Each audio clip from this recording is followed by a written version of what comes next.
taking the online race broadcast performance to the next level. This is the Full Velocity Network.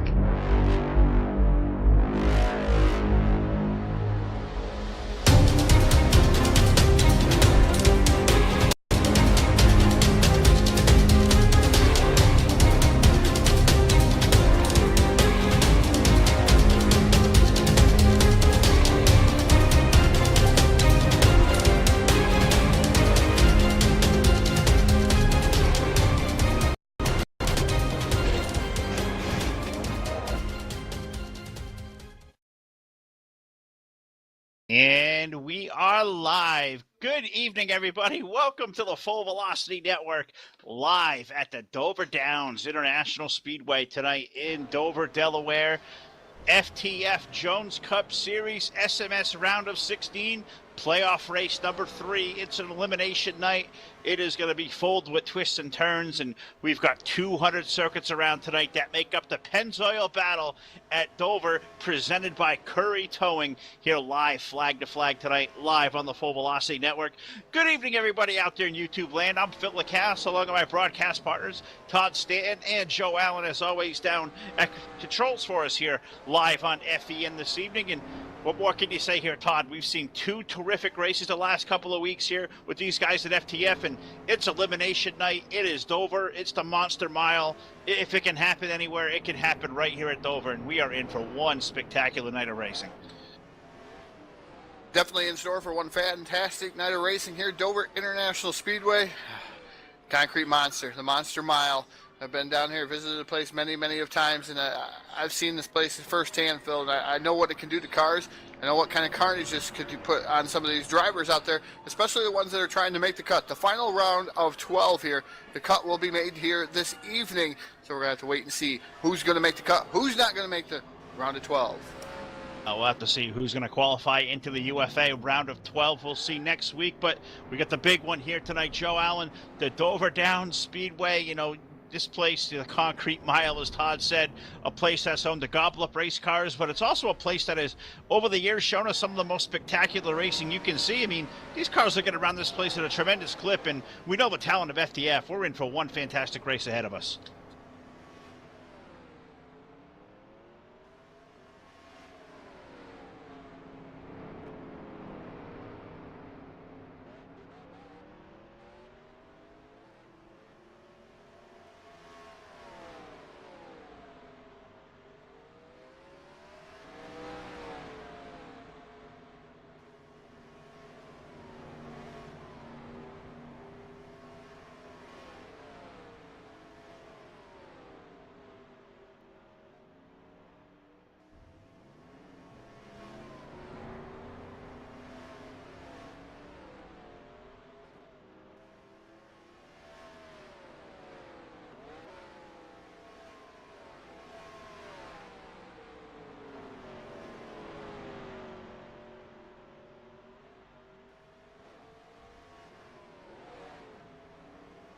Oh, it certainly is. And you look right around where that cut line is. You got 30 points that separate 10th place in the standings all the way back to that 16th. So it's going to be a wild and top-terbsy night here live on the Full Velocity Network. 200 circuits around the Monster Mile here in Dover, Delaware. But first, before we get started underway tonight, let's go trackside for the playing of the national anthem.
And the playing of the national anthem to get us started here live on Full Velocity. The Pennzoil Battle at Dover 200, presented by Curry Towing here tonight, is the big main event. FTF Jones Cup Series playoff race number 3, elimination night. We get a brief look at the standings, as Joe said in the pre-race. Taylor Morgan's off his win last week and David Schildhouse 2 weeks ago. They've locked their way until the round of 12. Guys like Kevin McAdams, Derek Justice, Corey Carpenter come in with comfortable margins. Maverick Morrow, Tom Sylvain, Blake McCandless, Matt Vassar, Andrew Swartz, Jason Justice, Chris Wetz. Those guys are currently on the inside. 4 on the outside looking in that need a great race tonight. Matt Derr, Kollin Keister, Brandon Lawson, and Justin Melillo. So it's going to be a great night. Todd Stanton, without further ado, the car's getting on the grid. Let's dive straight into tonight's starting lineup. And now your starting lineup for the Pennzoil Battle at Dover 200, presented by Curry Towing. Starting on the pole, driving the number 14, that's Kollin Keister. And his dance partner outside, driving the number 30, that's Corey Carpenter. Row number 2, we find last week's winner at New Hampshire aboard car number 36. That is Taylor Morgans, and to his outside in the Baskin-Robbins Ford number 31. That's AI, Derek Justice. Inside row number 2, starting in the 5th starting position, that's the 71, that's Chris Wetz. Outside of him, the 67, that's Andrew Swartz. Drivers, start your engines. There's a command to fire engines as we move on to row number 4 on the inside. In the Oreo number 57 Chevrolet, that is Maverick Morrow, and to his outside in the Sprint Chevrolet number 53, that's Justin Melillo. Row number 5, starting that 9th starting position. The guy looking on the outside, trying to wake his way back into the round of 12. That's the number 9, that's Brandon Lawson. Outside of him, driving the number 74, that's Blake McCandless. 6th row, we find the driver of car number 17, that is Matt Vassar, and to his outside in the 24, that's Philip Kraus. 13th starting position, that's Columbia in the number 39. Outside of him, driving the number 41, that's Smith Jr. Position number 15 tonight, we find the number 16 Fast House machine. That is Jason Justice, and to his outside in the number 26, deep in the field tonight for Kevin McAdams. Last year's Jones FTF champion, the driver, the number 20, that's David Schildhouse. His dancing partners outside, driving the number 2 in the 18th starting position, that's Tom Sylvain. Jordan Buster is going to roll off tonight, 19th aboard car number 8. And car number 0 rolls off. That's the 0 being driven tonight by Alex Ruth.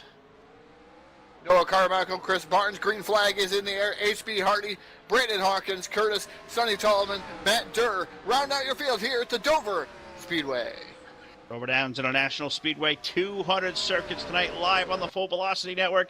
The field is under green flag, working their way toward turn number 3 for the first time. It is Kollin Keister off of turn 4. Looks like our pole sitter is going to be poised to lead lap number 1. Corey Carpenter sliding into 2nd. Taylor Morgan's 3rd. Derek Justice 4th, and Chris Wetz, Todd. That's your top 5 single file, all glued to the low side off of turn 2. Yeah, single file glued to the low side off of turn number 2, down the back straightaway into turn number 3 already.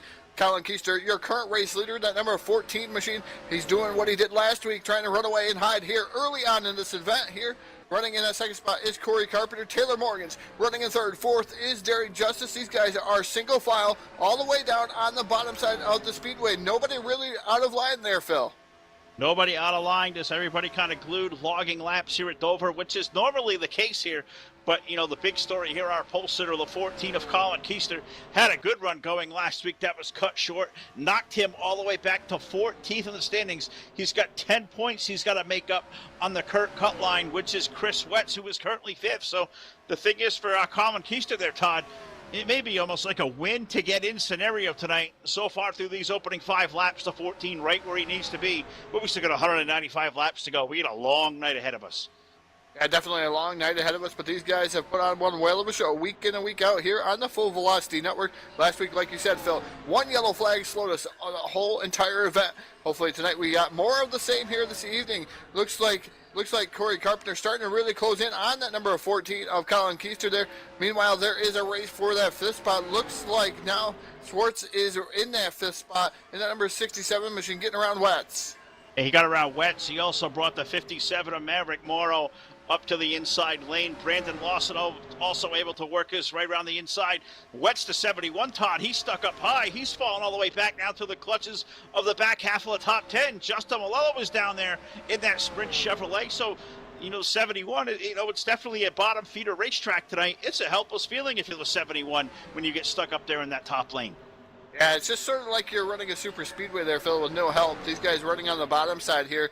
Dover, one of those tracks that you got to run down on the bottom. Meanwhile, another battle for that 5th spot. Swartz had it. Now here comes Maverick Morrow on that 57 machine. He dives down to the bottom. Give him the 5th spot in that number 57 machine.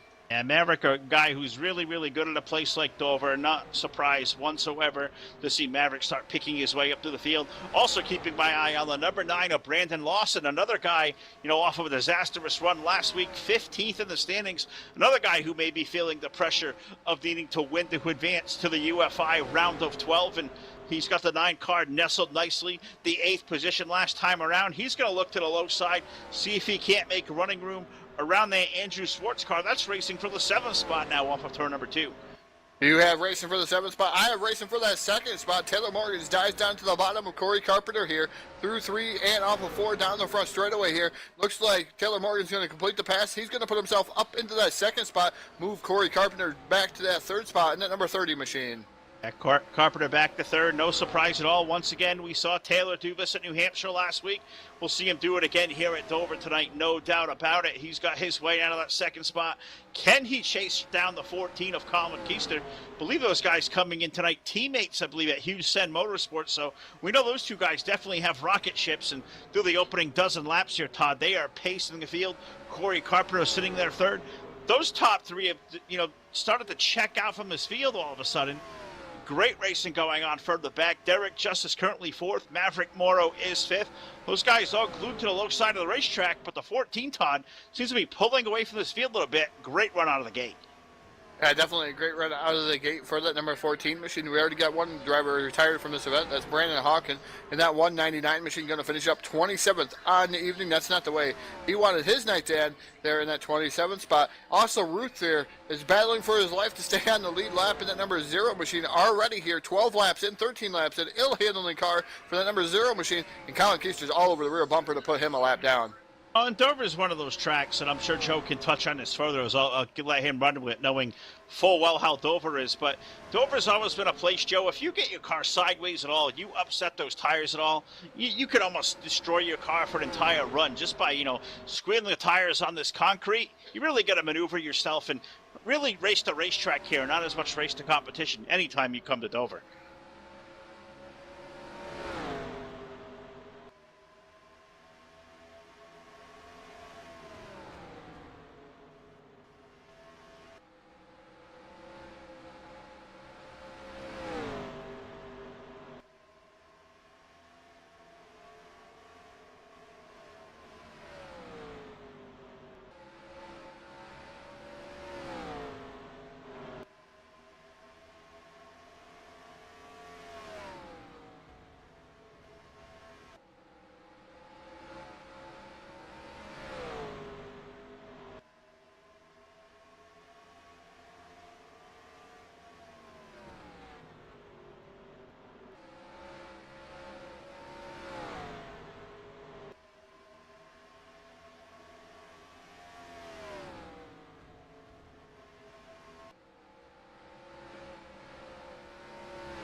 Another thing you're dictating, Todd, we usually call Dover a 1, maybe 2 groove racetrack in a good night. I'm seeing these guys almost try to find 3 distinct lanes. Not exactly sure 3 wide is working off of these corners or not. You look at the right side of the 39 of Arnold Columbia. He is stuck back there side by side with the 24 of Philip Kraus. Those guys are racing for 12th, but it has been some terrific racing back there, Todd. These guys have almost made it 2, almost 3 wide around there. And the winners of those battles are guys like Kevin McAdams and Jason Justice. They're able to make these bold moves almost 3 wide, almost ran a lot of these guys on a racetrack. And these guys certainly putting on a whale of a show, but the 39 of Columbia, some heavy damage to that right side. And he found the outside wall about 4 or 5 laps ago. What a big, heavy clip there with a heavy hit to the right front. Yeah, we've been seeing 2 and 3 wide back here, Phil. Yeah, I seen 3 wide through the corner. Melillo was in the meat and the sandwich there for a little bit in that 53 machine. The 24 has been right there. He's been making quite a few passes up through the field. That's Philip Kraus, that number 24 machine. So these guys have been slicing and dicing their way up through here, and it's been interesting to watch these guys.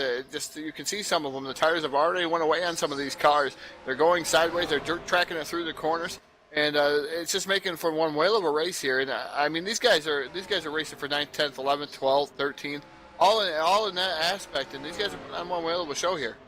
And though there's good racing going on all over the place, a little bit spread out right now, but as Todd said, going back through the field, back from like 17th place on back, it is really tight racing, even back toward around where 15th, where the likes of Justin Melillo have fallen to. You got guys like Tom Sylvain back there, Philip Kraus, is back in that heat. Jordan Buster, Matt Derr, one of the cleanest drivers you've ever seen in the history of NASCAR racing 2-on-3. I mean, he's well back there now, currently at 20th spot. We know that 92, always a fast driver. He's on the outside looking in, also coming in to this Jones Cup playoff here tonight, Todd, the SMS round of 16. He's got 7, markers to make up on the number 71 of Chris Wetz. So Matt Derr is another one of those guys. Can't afford to have a bad run here tonight. It's got to be a guy who's really got to be cognitive of points around him. And being of a top 20, sounds like not a bad thing, but look what these guys have got at stake tonight. You would think the 92 of Derr eventually is going to pick his way forward. He's too good of a driver to be sitting back there around a 20th spot.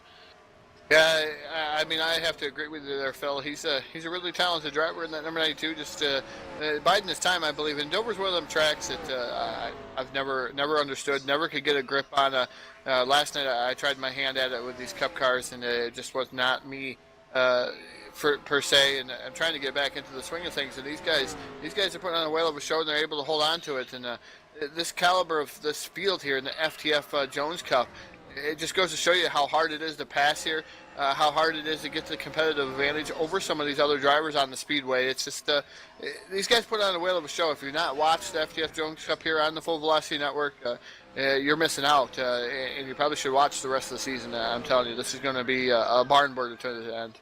Oh, it absolutely is. The last 2 races have been fantastic. Tonight is, showing up to be another one that's going to be, well documented into the history books here through the first 25 laps. Awesome racing going on around the Dover Downs Speedway here tonight. The Pennzoil Battle at Dover 200 presented by Curry Towing. Kollin Keister was our pole sitter. He's our current race leader, but he's got a miracle now of Taylor Morgan's, Todd. Taylor has chased him down. It was a half second. Now it is down to precious car lengths as they work their way now through turns number 1 and 2.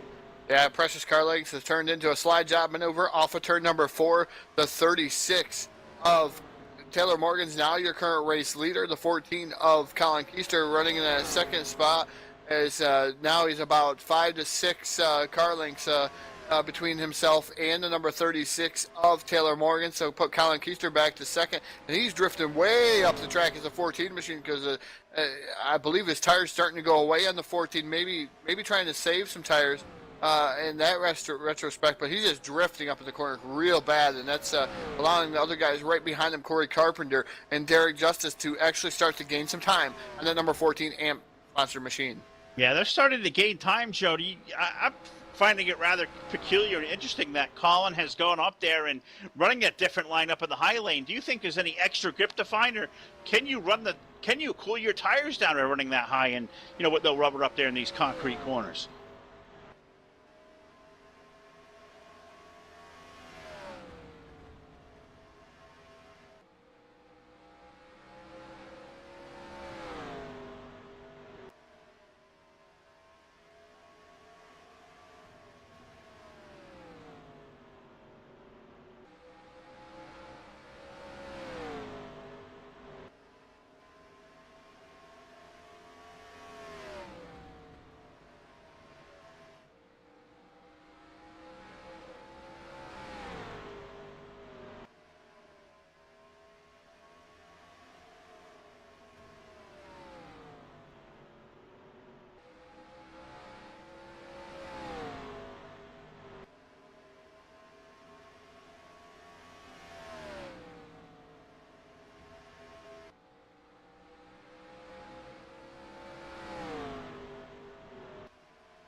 Well, we'll have to pay attention to how these lines develop here as this race goes on and on here. Halfway through stage one now, Todd. 33 of 200 laps that make up this main event, but 60 laps here is what they're doing for stage number one.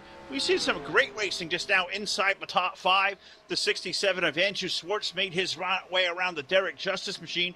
Also, Brandon Lawson, using the high lane, was able to make his way around that 31. Derek put up a really game challenge on the inside lane, but looks like these guys now running the middle groove of the racetrack, they found a little bit something there, and that's going to be another developing story here is these guys start to make moves off the bottom and pass race cars. It's going to make for even more racier racetrack, and it's showing off to be a really good race so far.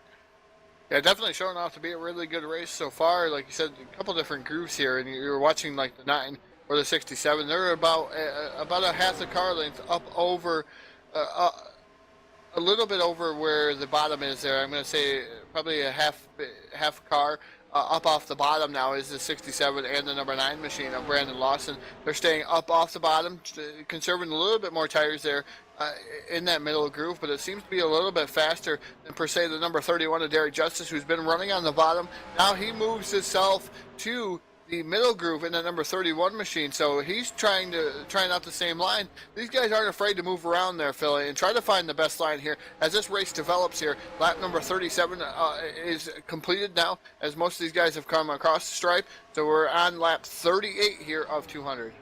38 of 200. Great racing going on right for that 8th position. Chris Wetz and Matt Vassar went about side by side for about 3 laps. Vassar up on the outside lane now. He's going to fall way to the 26 of Kevin McAdams. The 26 starting to pick his way forward. He comes in 3rd in the standings tonight. Looks like he's going to be in a comfortable spot to advance into that UFI round of 12 next week. But the 26 Doritos Chevrolet on the move, Todd. Kevin McAdams now up to P8 there, and they hit turn 1. Yeah, as another developing story happens there, the 31 of Derek Justice down on pit road to the 8 of his pit crew was not happy with his machine, that number 31 machine. His tires were gone. He was very, very unhappy. Hopefully they can see what they can do here. With the number 31, also the 17 of Matt Vassar on pit road. Right side tires going on the 31 of Derek Justice. Service complete on the right side. Looks like they're going to go around the left side. Left side tires. 4 tires is the call for that 31 Baskin-Robbins sponsored machine of Derek Justice. He's down and away. I got the Carhartt Ford of Southington, Connecticut's driver, the number 17 of Matt Vassar onto pit road, 40 miles per hour. It is creeping when you get down here at Dover, one of the more tricky pit roads in the entire NASCAR circuit. Matt's got 2 right side tires on the Carhartt Ford. Right side tire work is done really quickly. Over to the left side is going to be a 4-tire pit stop. Everything looking good. Just no adjustments here whatsoever. The fuel is in. Matt Vassar, Todd, he's down and away. He'll rejoin the race.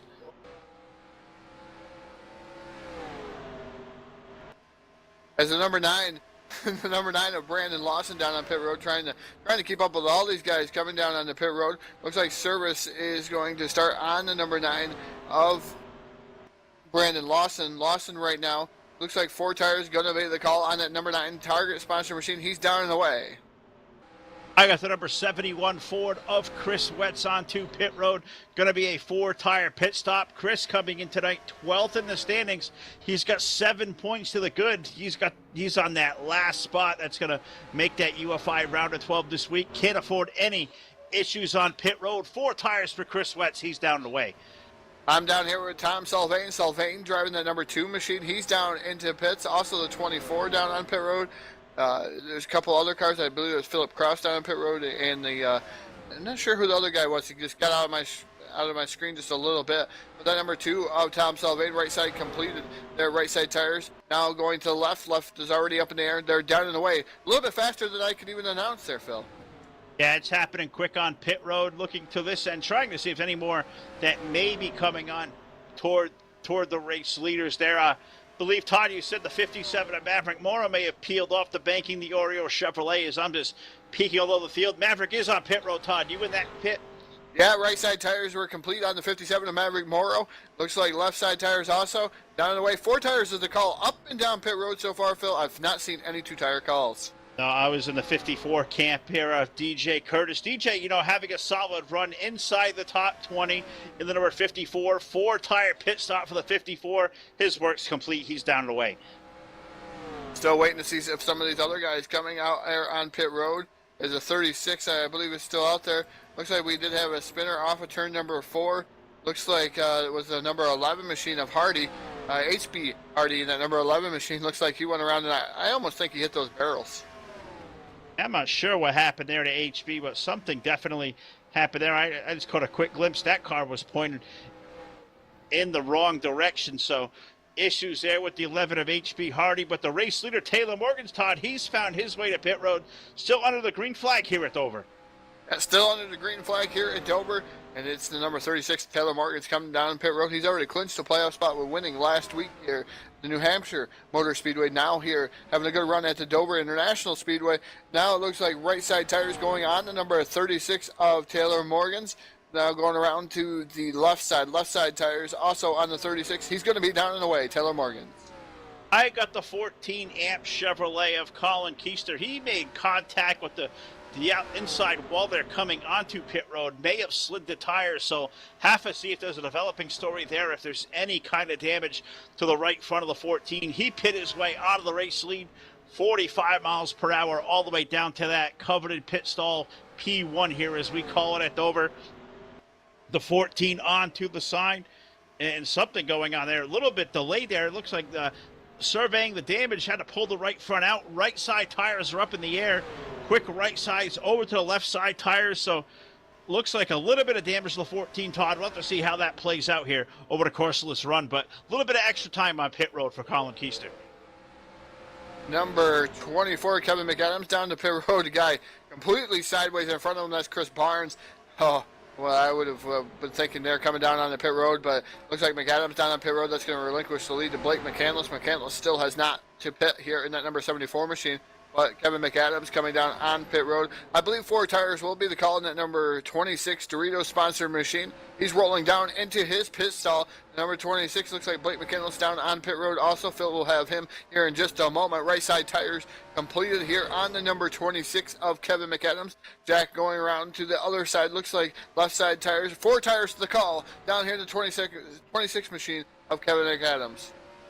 I got the number 74 Catatonics Dodge of Blake McCandless pitting his way out of the race lead. Ketalogic, sorry there, Joe. Ketalogic, number 74. Here, I slaughtered the sponsor here tonight. My fault. Blake down on the sign with right side tires up in the air. Blake being the last to come to pit road, just as we saw him do last week. And, maybe making that gamble here, using a little bit of, longer wear on the tires. Left side tire work is down. A great pit stop for the 74. Now the question is, Todd, how is he going to, fan out from the rest of his field now? He's going to have fresher tires, but he may have lost time there with the extra time he gave up staying out that longest. Oh, I'm sure he lost precious time in that number 74 machine. Same way with the 26 of Kevin McAdams. As Derek Justice was one of the first guys to come down pit road. Also the 17 of Matt Vassar. Derek Justice has 3.8 seconds over Matt Vassar right now, and that's tires right there. Coming in that early in that number 31 machine, trying to win the stage here, trying to pad his points here, make sure he stays into this round of 12. That's Derek Justice, and Justice has, like I said, now it's 3.980 over now Taylor Morgan, who moved into that second spot around Matt Vassar. Taylor Morgan's going to have enough time there to spoil the 31 of Derek Justice's stage win here at Dover. And, well, that's almost 4 seconds. That's going to be a big task ahead of the 36 of Taylor Morgan's. Don't want to count him out. We know we've seen him do some incredible feats before and, make up a lot of ground on the racetrack. But 54 laps up on the speedway here, so 6 laps left to go in stage number 1 here. Remember, no caution flags between stages like we see in NASCAR, the FTF Jones Cup Series. They'll just, they'll take that marker of lap 50. They'll calculate those playoff points there in that seating, and they'll move on under green flag conditions. So no caution flags. We'll see, no glimpse of an actual caution flag here tonight. Gentlemen's caution's the way it'll land at FTF. The admin will call caution flag. The field will slow down and come onto pit road. But so far through the first 55 laps, we have been clean and green and being paced by Derek Justice, Todd, as they exit off of turn 4. Yeah, Derek Justice continues to lead, but this time now 3.1 seconds. Let's see what they're going to do this time. As they flash by 2.7 seconds. So Taylor Morgan's ripping and tearing into the 31 of Derek Justice's lead there.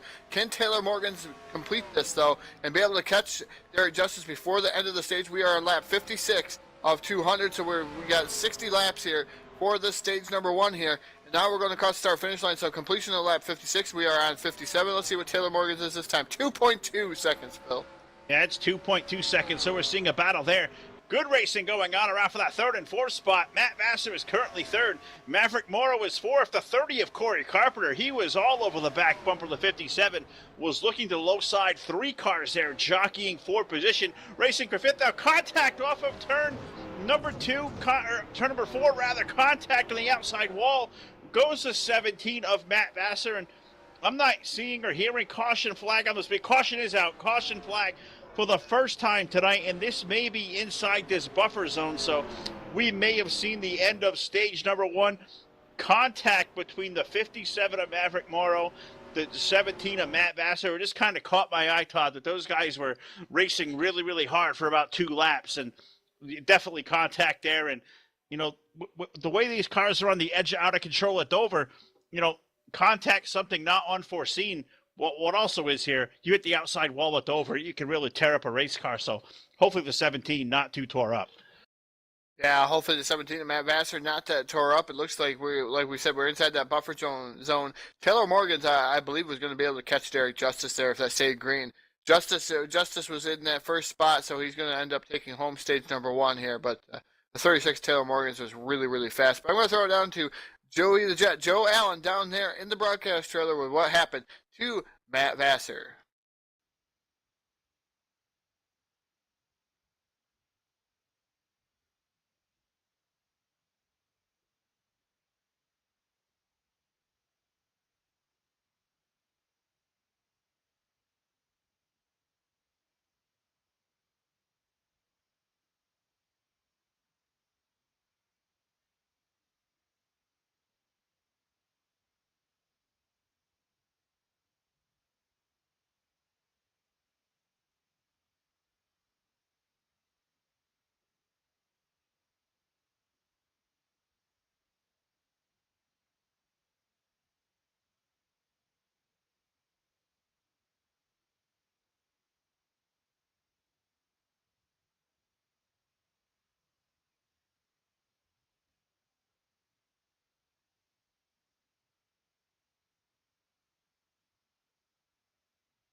All right, and all of our race leaders, Todd, look to be coming onto pit road for fresh tires, and why not? First caution flag of the night, but I'm just staggered to see, you know, just over the course of that run, the tire strategy that, you know, kind of played out there. The 31 of Derek Justice, the first of our leaders to come in, and he opened up almost a 4-second gap by being the first to pit road versus the number 74 of Blake McCandless. He stayed out the absolute longest. He was relegated back there all the way to 18th. He was 18 seconds off our race leader. So it definitely shows early to pit road, big benefit. I wonder how that'll play off over the long run. Looks like those fresh tires, they're definitely something you want to have tonight. Yeah, definitely something you want to have. Do you want to short pit all the time? Maybe for a stage win. Like Derek Justice just did there in that number 31 machine, but you don't want to short pit that much because look how fast Taylor Morgan's was tearing into the 31 of Derek Justice's lead. I mean, it was almost half a second a lap that the 36 was faster than the 31 of Derek Justice. So, I mean, there was a 3.8 to 4.2 second advantage.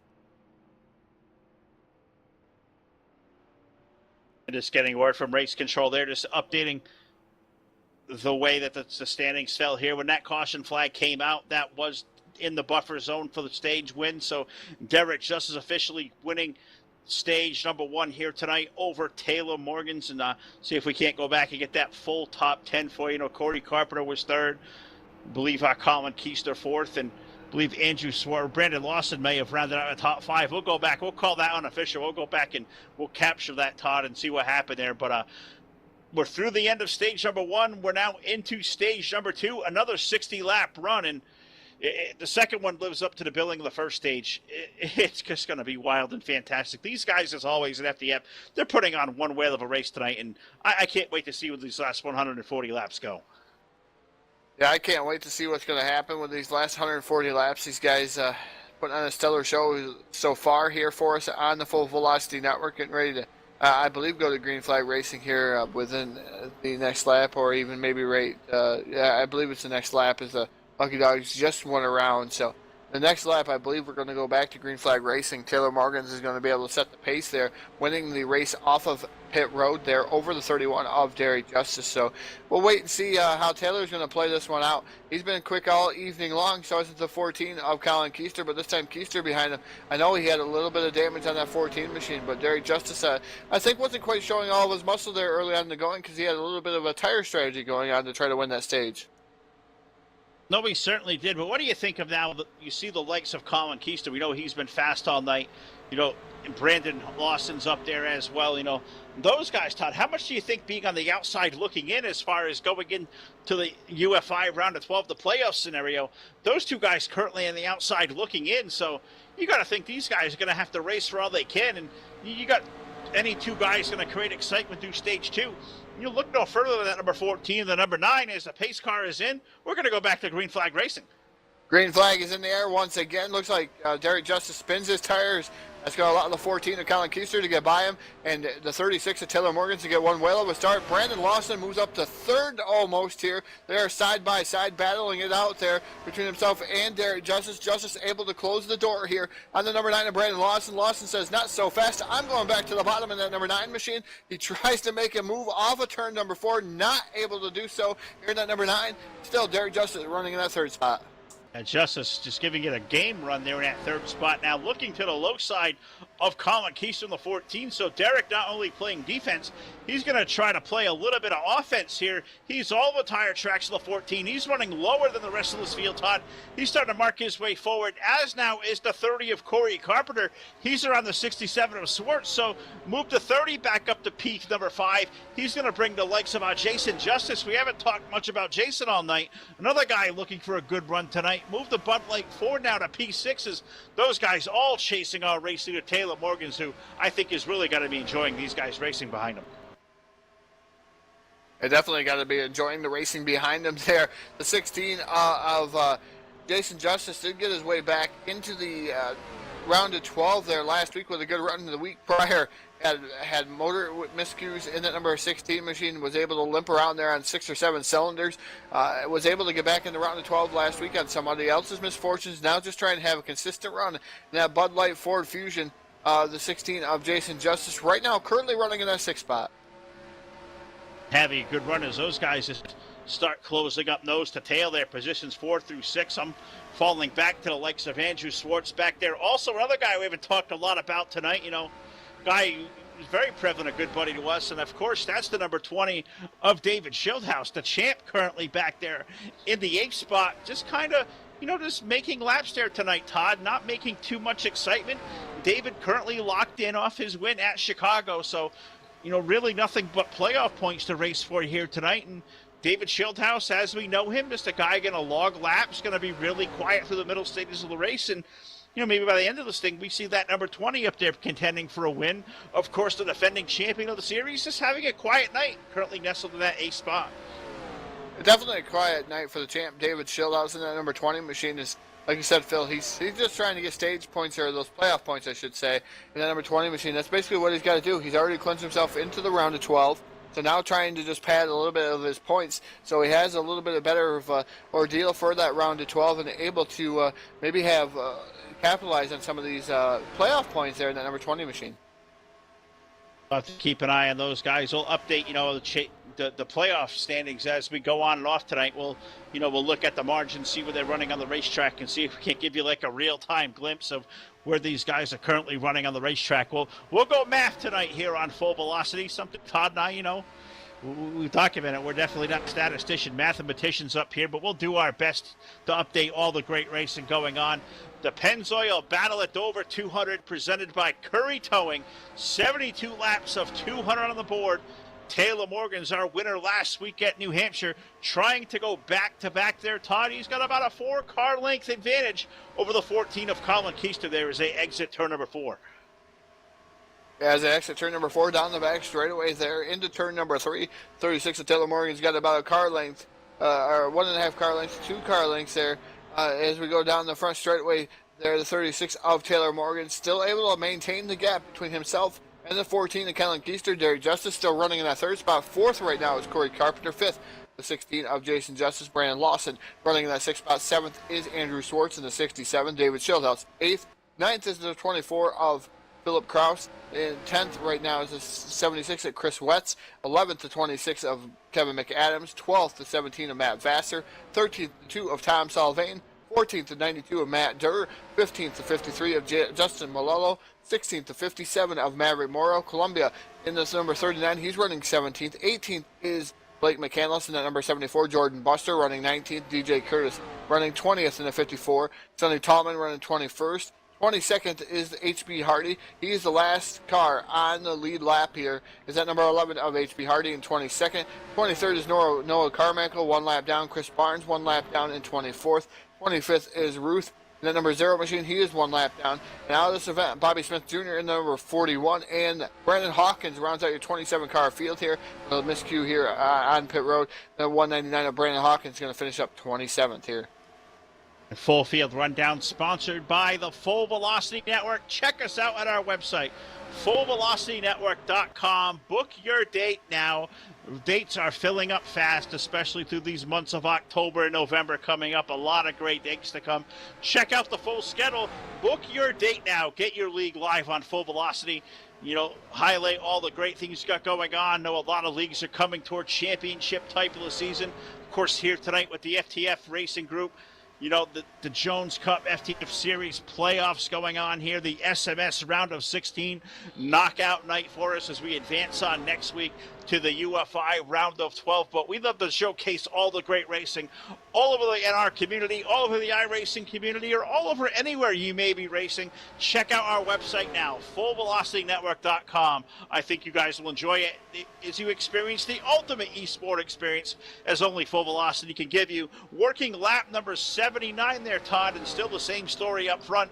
Taylor Morgan's not able to drive away from the 14 of Kollin Keister, but the number 31 of Derek Justice, he's able to start running down a little bit. You know, those car lengths now down to about 2 between himself and the 14 of Keister. So you may see a good battle for that runner-up spot here in the next lap or so.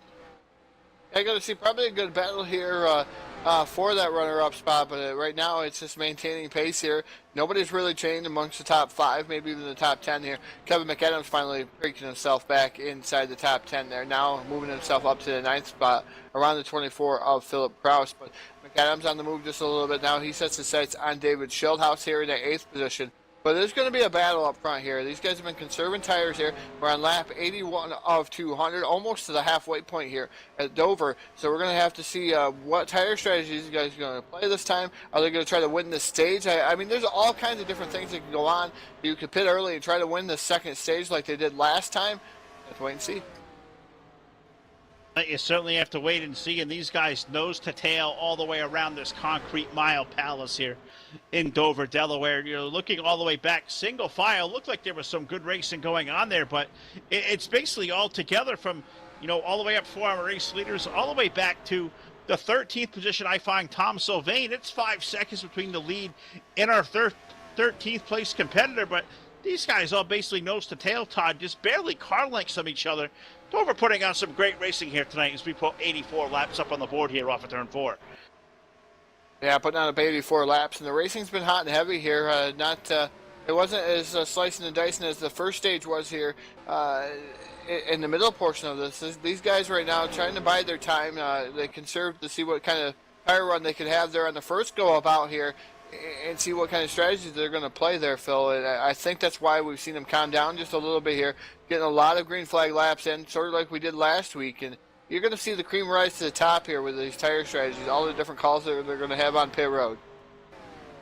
Oh, we certainly are. And I'm thinking you'll see pit road probably open in about 10 or 15 laps. We'll see if anybody wants a short pit like Derek did there in stage number 1 and, be able to go out there and run to that big lead. Do see one car onto pit road there, Todd.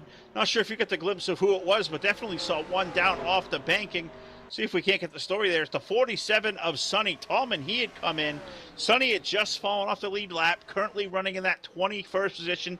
So he's brought that Team Canada Chevrolet onto pit road, and looks like a 4-tire pit stop for Sonny Tallman. Meyer deep in the field. Sonny, one of those guys, maybe not the most heaviest of hitters, but a guy who consistently goes out there and logs laps and makes some good finishes, and he's got 4 tires on that Chevrolet. We'll see how much time he can gain there, Todd, being the first to pit road. Yeah, I think he was just a little bit worried on his tires. Maybe got a little bit sideways, did the 47 there. And like we were saying earlier here on the show, that if you do get sideways with those tires, they can get very, very angry at you and make your life very difficult throughout the whole run. And maybe that's why you see the 47 of Sonny Tallman come down on the pit road, is his tires were upset. He may have spun them and kind of flat spotted them, or even wore them out way too much and way too early here in the 47 machine. I'm thinking that's why you kind of seen him down on pit road there early, to try to change his luck just a little bit, get 4 fresh sneakers on his 47 machine and be able to maybe make up some of his time. Well, you talk about angry tires. You know who else may be angry out there right now? Might be our buddy, the Jet, Joe Allen, down there in the full velocity control booth. Joe, we haven't got to talk to you here a lot here tonight, but the racing at Dover has so far been tremendous.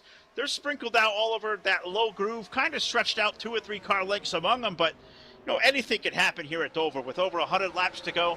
What do you think we can say as predictions as we get further on to this race, as we get toward the second half?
And Joe, I got to ask you, because a guy who runs up front is, run very competitive at a place like FTF. I mean, it's elimination night here at Dover. We look at, the standings coming in tonight. You look around, say, around for that 10th spot. You see the likes of Andrew Swartz, 10 points to the good. Jason Justice right there, 1 point behind. The cut line right now is held by Chris Wetz with 7 points to the good. But you look further on back, you see the likes of Matt Derr. I mean, that's basically 7 positions on the racetrack. I mean, at this point, Joe, what do you think, we're going to see as far as, when does time start coming short? And when do these guys start to panic as far as, hey, I got to make my way to the front. I got to make something happen. I think you certainly need to, every race is going to be treated differently when it comes to something like that. And with the way we saw this race go, take a look back, through the first segment, what Derek Justice did. Derek Justice was able to come down pit road 15 laps before the end of the stage, I'd say, and he went out there and almost went in there and, really probably had the stage locked up, to be honest, with the amount of time that we were going to have left before Taylor was able to get back to him. Really had that stage locked up, so you have to take strategy into account when you're thinking about something like that. And I think coming down within the closing 20 laps in any event really is go time for everybody. And especially with it being an elimination race, you as a driver that's trying to go out there and compete for a championship, if you're coming down within 20 laps to go in an event and you're not situated securely within the top 10, especially in a series like this where the majority of the top 10 is made up of guys that you're racing against for a championship, if you're outside the top 10 within 20 laps to go, that's when panic mode really starts to set in, because you know that the likelihood of somebody being situated ahead of you that is in the top 10 that maybe you need to go up and race against, that's a real thing that could potentially come true, and it's something that you need to look at, when you go back and you think about stuff like that. Well, not only is he the best at the controls there, being Joe Allen in the full velocity control booth, but just those insights that only he can provide, and why we had to throw it down to him there for a brief second. Sorry there, Joe, to interrupt there. Your cozy time in the chair, probably a cold drink, enjoying a good race, and peeking off to the football game off to your right. But we're going to keep you here on your toes here tonight, here live on Full Velocity. Is we've hit the halfway marker there, Todd. 100 laps of 200 up on the board. The Pennzoil Battle over 200, presented by Curry Towing, and just how we left it up front. Taylor Morgan's currently our race leader. Kollin Keister, Derek Justice, Brandon Lawson, and Corey Carpenter currently rounding out your top 5. Not seeing anybody come on the way to pit road here yet. Not seeing anybody as far as battles on the racetrack goes. And as I look toward pit road there, Todd, I got a developing story there. I believe the 57 of Maverick Morrow may have found his way to pit road. Yeah, trying to look for the 57 of Maverick Morrow there on my screen. I wasn't sure if he was down on pit road. I thought I seen somebody down there on pit road, and it was indeed Maverick Morrow down on pit road. Already here early as the call for the 57 of Maverick Morrow. And again, the stage is going to end around lap 120, I believe. I believe we go 60, 60, and 80 tonight is the stages here at Dover. But Maverick Morrow down there on pit road. Looks like 4 tires is the call for the 57. He's down and away. I'm in the pit stall of the champ, the number 20 of David Schildhouse, the Fast House machine. Also, teammate Matt Vassar coming in just ahead of him. Going to be 4 tires for David Schildhouse on his Ford, the Samsung Ford. Also 4 tires on that Carhartt Ford about Matt Vassar. Schildhouse's work down and away. Matt Vassar now going to rejoin Vasthouse teammates, Todd, on the same strategy. Those guys down and away. Yeah, the 53 of Justin Melillo also down on pit road there for his 4 fresh sneakers on that 53 machine. He's down and away. I have the number 9 of Brandon Lawson. He is down to the stall there of his Dodge. Work is all done. Left side tire work is done. The 9 of Brandon Lawson. He'll rejoin the race, Todd. He's down and away on this end of pit road, that Target Dodge. Yeah, it looks like Chris Barnes going to fall out to 53. Jordan Buster on pit road there. He had a good run going for him last week. Did Jordan Buster. He's down on pit road. He's 4 tires is the call for Jordan Buster's machine. These guys are all down and away. And they're all down and away, just trying to keeping abreast of pit stops here. Is I'm just kind of peeking on back to the field here, just updating some stories that have been going on. Saw somebody coming off the banking there really, really slow, thinking there may have been a penalty down there. I got the Jason Justice machine. The Bud Light Ford has found pit road. Right side tire work is done. Left side tires on that number 16 Ford. Jason Justice has rejoined the race. He's down and away. Also looks like DJ Curtis, 4 tires is the call for the 54 machine. Looks like he's able to down and away. The 54 is actually going to get 4 fresh Goodyear Eagles. He's down and away. I did see some contact on the racetrack. It looks like we have a contact caution flag on the speedway. Looks like something happening. I saw the call go out around the 24 of Philip Kraus. Not sure if there was contact involved, but caution flag now on the speedway, just past the halfway mark. Just under that, that buffer line of the end of stage number 2, 108 laps on the board. So we saw these guys just all come to pit road for fresh tires. The question is now, does anybody amongst these race leaders come back in? How much do you think fresh tires comes in to try to go out and win one of these stages now, Todd? Oh, you want those fresh tires out there on the speedway as of right now. But I'm telling you right now, as Joe was saying in our ear, that's going to shake up the stands. You put all those guys' name into a hat and you just shake them, because that's what happened there. As a yellow flag came in the middle of green flag pit stops, and that's never what a lot of these guys want to see. Taylor Morgan's, though, Kollin Keister, Derek Justice, Kevin McAdams, Corey Carpenter, those guys all down on pit road. I believe we're going to come down to pit road. We'll see. But those guys all left on the lead lap. So it did shake up just a little bit, but I'm going to throw it down to Joe Allen down in the broadcast trailer with what happened to maybe the 24 of Philip Kraus. Alrighty, thank you guys. Our viewers out there can actually hear me this time. Apologize for the little audio glitch with the microphone, but as Todd said, we're going to focus on the 24 of Philip Kraus, and I believe it's the 17 is who it was of Matt Vassar, as I just skipped forward by accident. Give me 1 second, guys. Let me find this one more time, and then we'll come back down to me. All right, so just so we plug him out, being the best of the business, a little bit of hiccup there for the full velocity control booth. Probably had to put the drink down. You know, Todd in my right ear says, struggling like them Dare Cowboys. Todd, we're not going to go there with your Buffalo Bills going out there and getting a big win today. But, Joe, I think you're back with us here, so give us that full velocity rewind. Show us what happened. All right, guys, we're going to try this one more time. We're going to hit the right button. We're going to focus again on the 24 of Philip Kraus, the 17 of Matt Vassar in the background, as you can see. Looks like Philip slows down a bunch in the middle of the corner here. I believe I saw through race control chatter that he notified the drivers on track that he was getting ready to come down pit road, and I don't know if Matt Vassar just completely missed the message or what, or Philip Kraus just didn't get down on the apron in a timely manner like he was supposed to, but all you see is a rear view mirror full of that 17 as he's approaching a lot quicker, and as a driver, that's a helpless feeling. Nothing he can really do. He's trying to get off the racing surface to get down on pit road, and I think Matt Vassar just missed the call completely and ends up running right over the rear end of that number 24 machine. Maverick Morrow, another championship contender, right there in the midst of that as well. There's Tom Sylvain coming through the end of our screen, really just trying to miss that wreck as well. He gets hard on the binders, is able to escape around the 24, so it looks like the only guys involved in that were the 17 of Matt Vassar and that 24 of Philip Kraus. Tough break for those guys. Tough break to the end of this stage, but for a lot of guys that were on pit road, we see the likes of David Schildhouse that are all laps down now. They're all going to have to try and take wave arounds here. We know that some guys were thinking about some differing strategies to stay out there, so this could really shake things up here coming down with just 10 laps to go in the stage here, guys. Back up to you guys in the booth.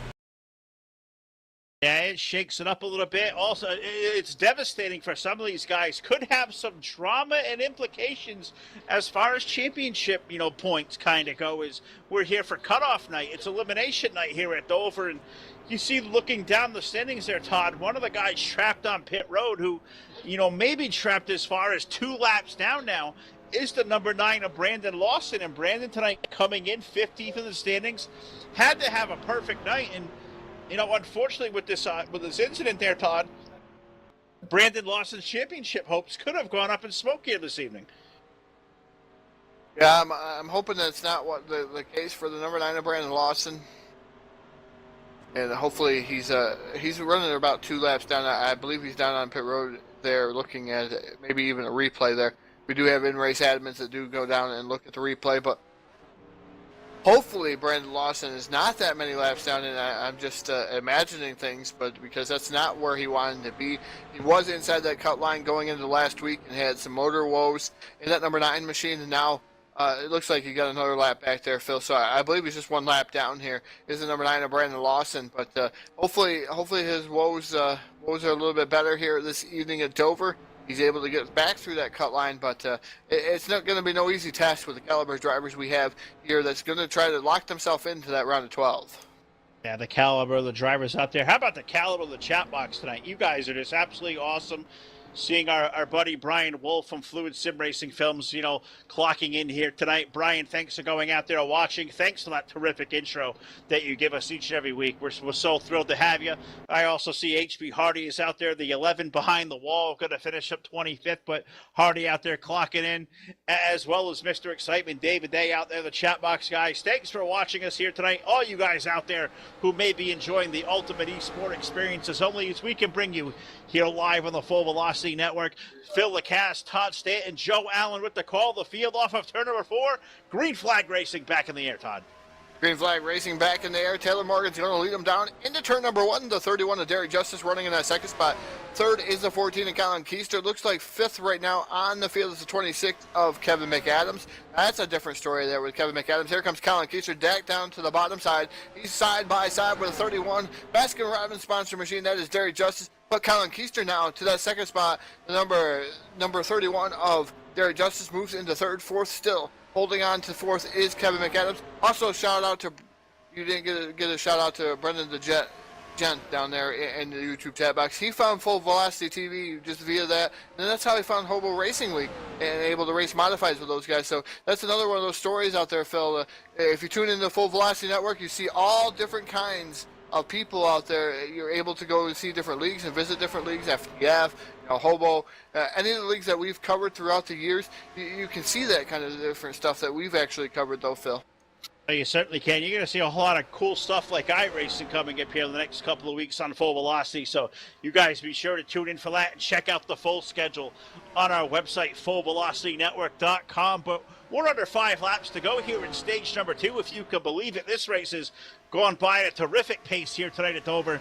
And a new race leader has emerged. Our pole sitter, the number 14 of Kollin Keister, badly needing a win to advance his way into the UFI Round of 12 here tonight. The number 14, currently your leader. Taylor Morgan's his second. Derek Justice third. Kevin McAdams fourth. And how about the run for Andrew Schwartz, the 67? He's had a quiet run out there in that, number 67, Ford, the Can-Am Ford. He's currently in the top 5 and just seems to be comfortably there. He looks to have a comfy spot here, 10th in the standings. So, probably having a night he kind of needs to advance to that UFI Round of 12. So, good run for that 67 here, Todd Witt. Now 2 to go in this stage of the line. Yeah, 2 to go with the stage here at the line. It's going to be Kollin Keister right now leading. Number 14, I believe there's 2 teammates up towards the front of the field here. The 14 of Kollin Keister, maybe the 36 of Taylor Morgans, and the 31 of Derek Justice running in that 3rd spot. 4th is Kevin McAdams, and Andrew Schwartz is 5th. Another guy I want to mention that's made his way inside the top 10, number 92 of Matt Derr. Phil, we were talking about him earlier. He was in 20th, now up to 9th. Yeah, he is. He's up to 9th. He's another one of those guys who made his need to win to get in. Came in 13th there in the standings.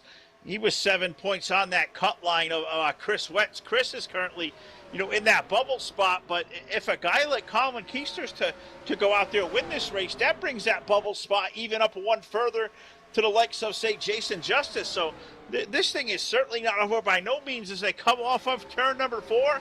I believe this is the end of stage number 2. Kollin Keister going to pick up the playoff point there.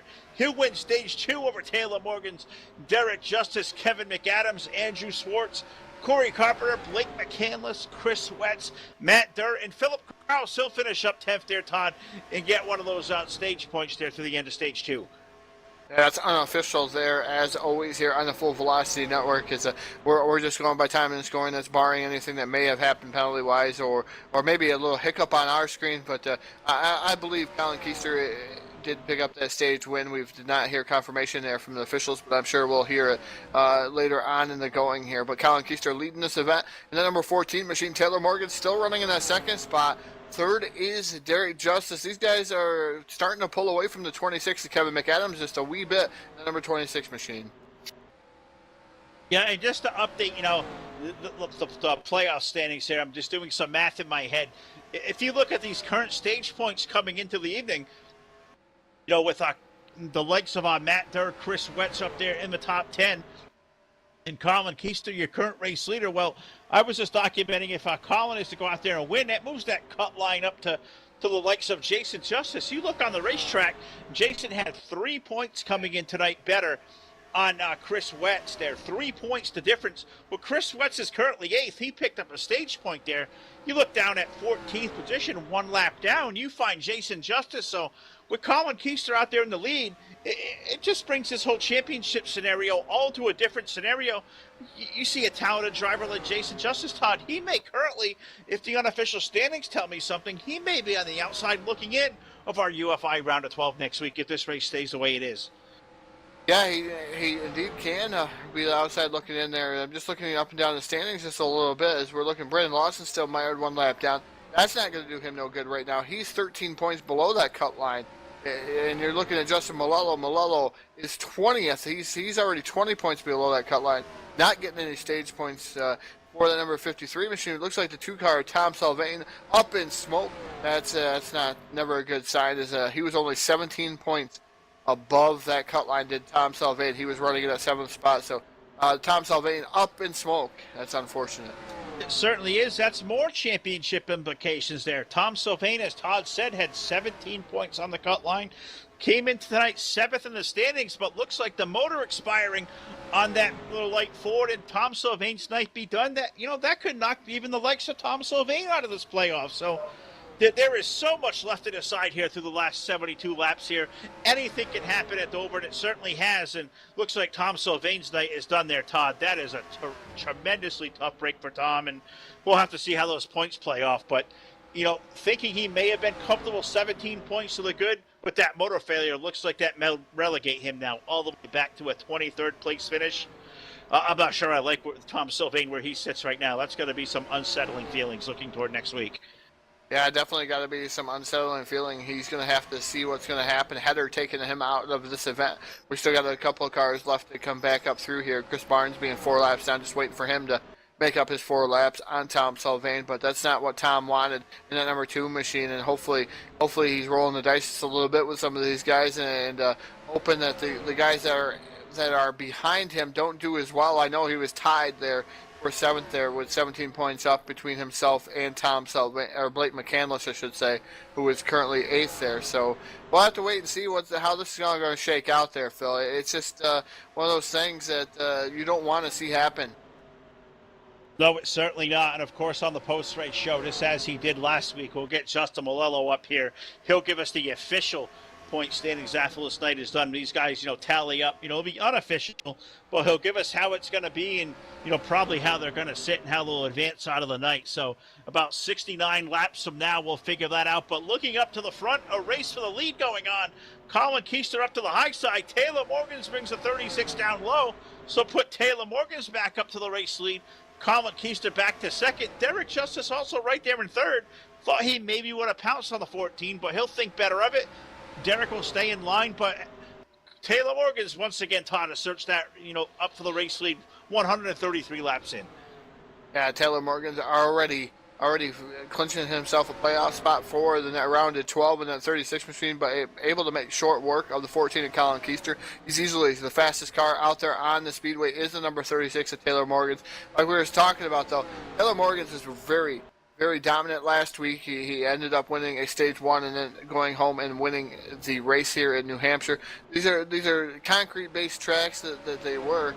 So it's going to be interesting to see Taylor Morgan's if he's going to stay out there and try to win another race and try to pick up some key playoff points and try to position himself in that UFI round of 12 just a little bit differently. We'll just have to wait and see what Taylor's got in his thought process for that 36 machine. But certainly, and also another guy who's probably going to feel a little bit unsettled about his point scenario right now. You look all the way back to the 20th spot. 2 laps down, we find the number 17 of Matt Vassar. Now, Matt came in 9th in the standings tonight, had 12 points on the cut line. So, he may not be feeling so good. He's got, 2 points between himself and Andrew Schwartz, 3 on Jason Justice, and, all the way, 7 points back to Andrew Schwartz. So, Matt Vassar, another one of those guys you would expect to, just be a shoo-in to have a good run at Dover and advance into next week. And you look on the standings, 2 laps down in 20th. I'm not sure how good he's feeling aboard that 17 right now. I'm sure it can't be very good. It's got to be an unsettling feeling for that 17 of Matt Vassar. Like you said, 12 points above that cut line, and some of these other guys having outstanding runs so far. And I mean, Tom Sylvain was ahead of Matt Vassar in that cut line, 5 points ahead of Matt Vassar. So right now, I believe he would be able to do it up through there. We'll have to wait and see. It's just one of those things that Matt Vassar might be able to get himself ahead of that, but it's the other guys that you got to think about that are behind them in that cut line that are actually having really, really stout races. Oh, that's one of those things I have to keep an eye on here is we're into stage number 3. We're approaching 60 laps to go at the Pennzoil Battle at over 200, presented by Curry Towing here tonight. But, Todd, I think it's almost time for our full velocity picks here, our predictions of who is going to go to victory lane. I know Joe is out there playing the sports books this weekend with, with college football and the NFL. I know you're out there, you're playing FanDuel this weekend. I'm out there playing DraftKings this weekend. So we all know we're gambling men. So what do you think? Who's picking first this week, Todd, you or myself? Well, unfortunately, it's going to be myself. Actually, you have actually gained 6 more points on me. I'm trailing, and that's obviously there's reasons why I'm trailing, because I just I guess I suck at this picking ordeal here. But so far, having a good race. I have to go with a shoe in Taylor Morgan's in that 36 machine. He's kind of been inside the top 5. He's been leading a ton of laps. I'm going to go with Taylor Morgan's since I get the first pick here tonight, and of course he's leading, and that's what I'm going to go with, Phil. Well, and Joe will probably slaughter me for this one, but I'm going to go one spot behind him. I'm going to take the 14 of Kollin Keister. Kollin, probably a guy who has to guarantee himself in by a good run. Not impossible to race his way in by points. But I'm thinking he's a guy who's probably thinking to himself, the caliber of guys around me, the easiest way for me to make a transfer to the UFI Round of 12 is to go out and win here at Dover tonight. So my official pick here, I'm going to take Kollin Keister to go to victory lane. So Todd's got Taylor. I got Kollin. Who do you got there, Joe? Well, I'm of the opinion, I think this race is going to come down to strategy towards the end of this thing. 20 additional laps in a stage. We've already seen some differing pit strategy through 60 lap stages. So I'm going to go out on a limb. He's been he just cracked the top 5 during this run. He's been in the top 10 for most of the evening. I think a guy like the 26 of Kevin McAdams always finds himself, towards the front at the end of these type of deals, and he's up there holding pace with Derek Justice. He's getting ready to put up a swift battle for that 3rd spot, and he's holding pace with Kollin and Taylor up there. So those two are definitely stout picks, but I'm going to go with that 26 of Kevin McAdams here tonight to win this race. All right, so there you have it, the full velocity picks here tonight. I'm going to throw it out there to the YouTube chat box. I know you guys are out there watching. I want to see you guys announce your picks. I think we, Fire Dog has checked in. Brian Wolf's out there, amongst, a whole bunch of others. You guys are out there watching. I want to know who you guys are picking. Join us up there. Maybe, eventually we're going to tabulate our YouTube chat box here into our, our unofficial picks every week. But YouTube chat box, who you got? Like this thing up. Tell me what you're thinking out there. Who's going to go to victory lane? Who is going to claim race number 3 of this SMS Round of 16 here at Dover tonight? So YouTube chat box, the floor is all yours. Looking back up front, it's still a comfortable lead there for the 36 of Taylor Morgan's, the 14 of Kollin Keister. But you got to think there, Todd. These guys are on pit road about 30 laps ago. So you got to think in probably maybe less than a dozen laps, you may see pit road open up again. You know how much new tires are paying off in a place like Dover tonight. Yeah, new tires gonna pay huge dividends here at Dover. Looking up and down this chat box, though, Phil, I do want to get some of these guys' picks out there, as we do have a pass for 3rd. Kevin McAdams gets around the 31 of Derek Justice, put McAdams to 3rd. But down there on the YouTube, in the YouTube chat box, it looks like NASCAR 109, Blake McCandless. They're picking Blake McCandless in that number 74 machine. Brian Wolf is picking Derek Justice in the number 31. So we got guys down there in the YouTube chat box. If you guys got a pick, voice your opinion. We'll get it out here on the Full Velocity Network as much as we can. And I'm sorry if we do miss you through the chat box, but we're going to do our best to try to get you out there on the air and see what picks you guys have. All right, so let's see them coming in. But I'm looking down toward pit road, Todd, and an interesting situation here. The number 20, the champ, David Schildhaus, has brought the Samsung Ford in.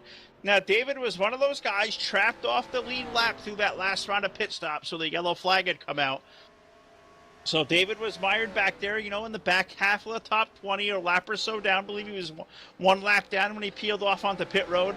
He may be one of those guys right now. He's got his ticket punch for next week. He's going to advance to the UFI Round of 12, but he may be a guy gambling on those newer tires and trying to make up some more track position. So let's see what happens to David Schildhaus. His 4-tire work is down and away.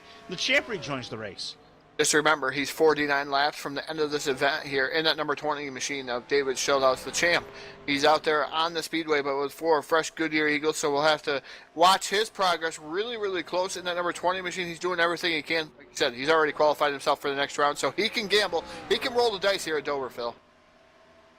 He certainly can, so we'll see how that's going to play out as we just update the standings of the top 10. We're waiting, the likes of all our leaders come on the pit road here. Your race leader is Taylor Morgan's at number 36. Kollin Keister is currently second on the 14. Kevin McAdams has made his way to third on the 26. Derek Justice is fourth. Blake McCandless currently rounds out your top 5. 6 to 10, we find Andrew Swartz. Corey Carpenter is 7th. Philip Kraus is 8th. Chris Sweats is 9th. And Matt Derr has found his way now into the top 10. 11th is Arnold Columbia. He's rebounded to have a good run. Noah Carmichael having a good night. He is currently 12th. Last car on the lead lap. Jason Justice 1 lap down, 13th. Brandon Lawson is 14th. DJ Curtis is having a good top 15 night in the 15th spot. 16th is Justin Melillo. 2 laps down in 17th, we find Matt Vassar. Jordan Buster is 18th. Maverick Morrow is 19th. Puzzling to see him 2 laps down. David Schildhouse is 20th. He is 3 laps down. The last car on the speedway is Alex Ruth, and that number is 0. He is 21st. He is 4 laps down.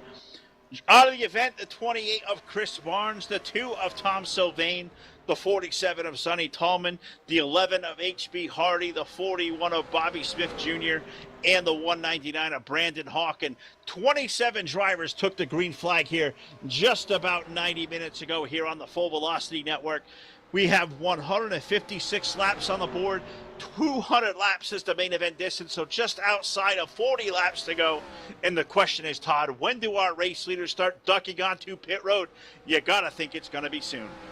Yeah, definitely going to be soon to see some of these race leaders down on pit road. HB Hardy chiming in down in the YouTube chat box. Wildcard, Corey Carpenter to win this race here tonight in that number 30 machine.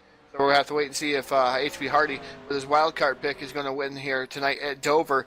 These guys got to be getting close to pit stops, and Schildhouse has been down there. Here comes the 14 of Kollin Keister. I know he's been fishtailing it pretty hot and heavy coming out of the corners, kind of dirt tracking it. And he missed, almost hits that wall.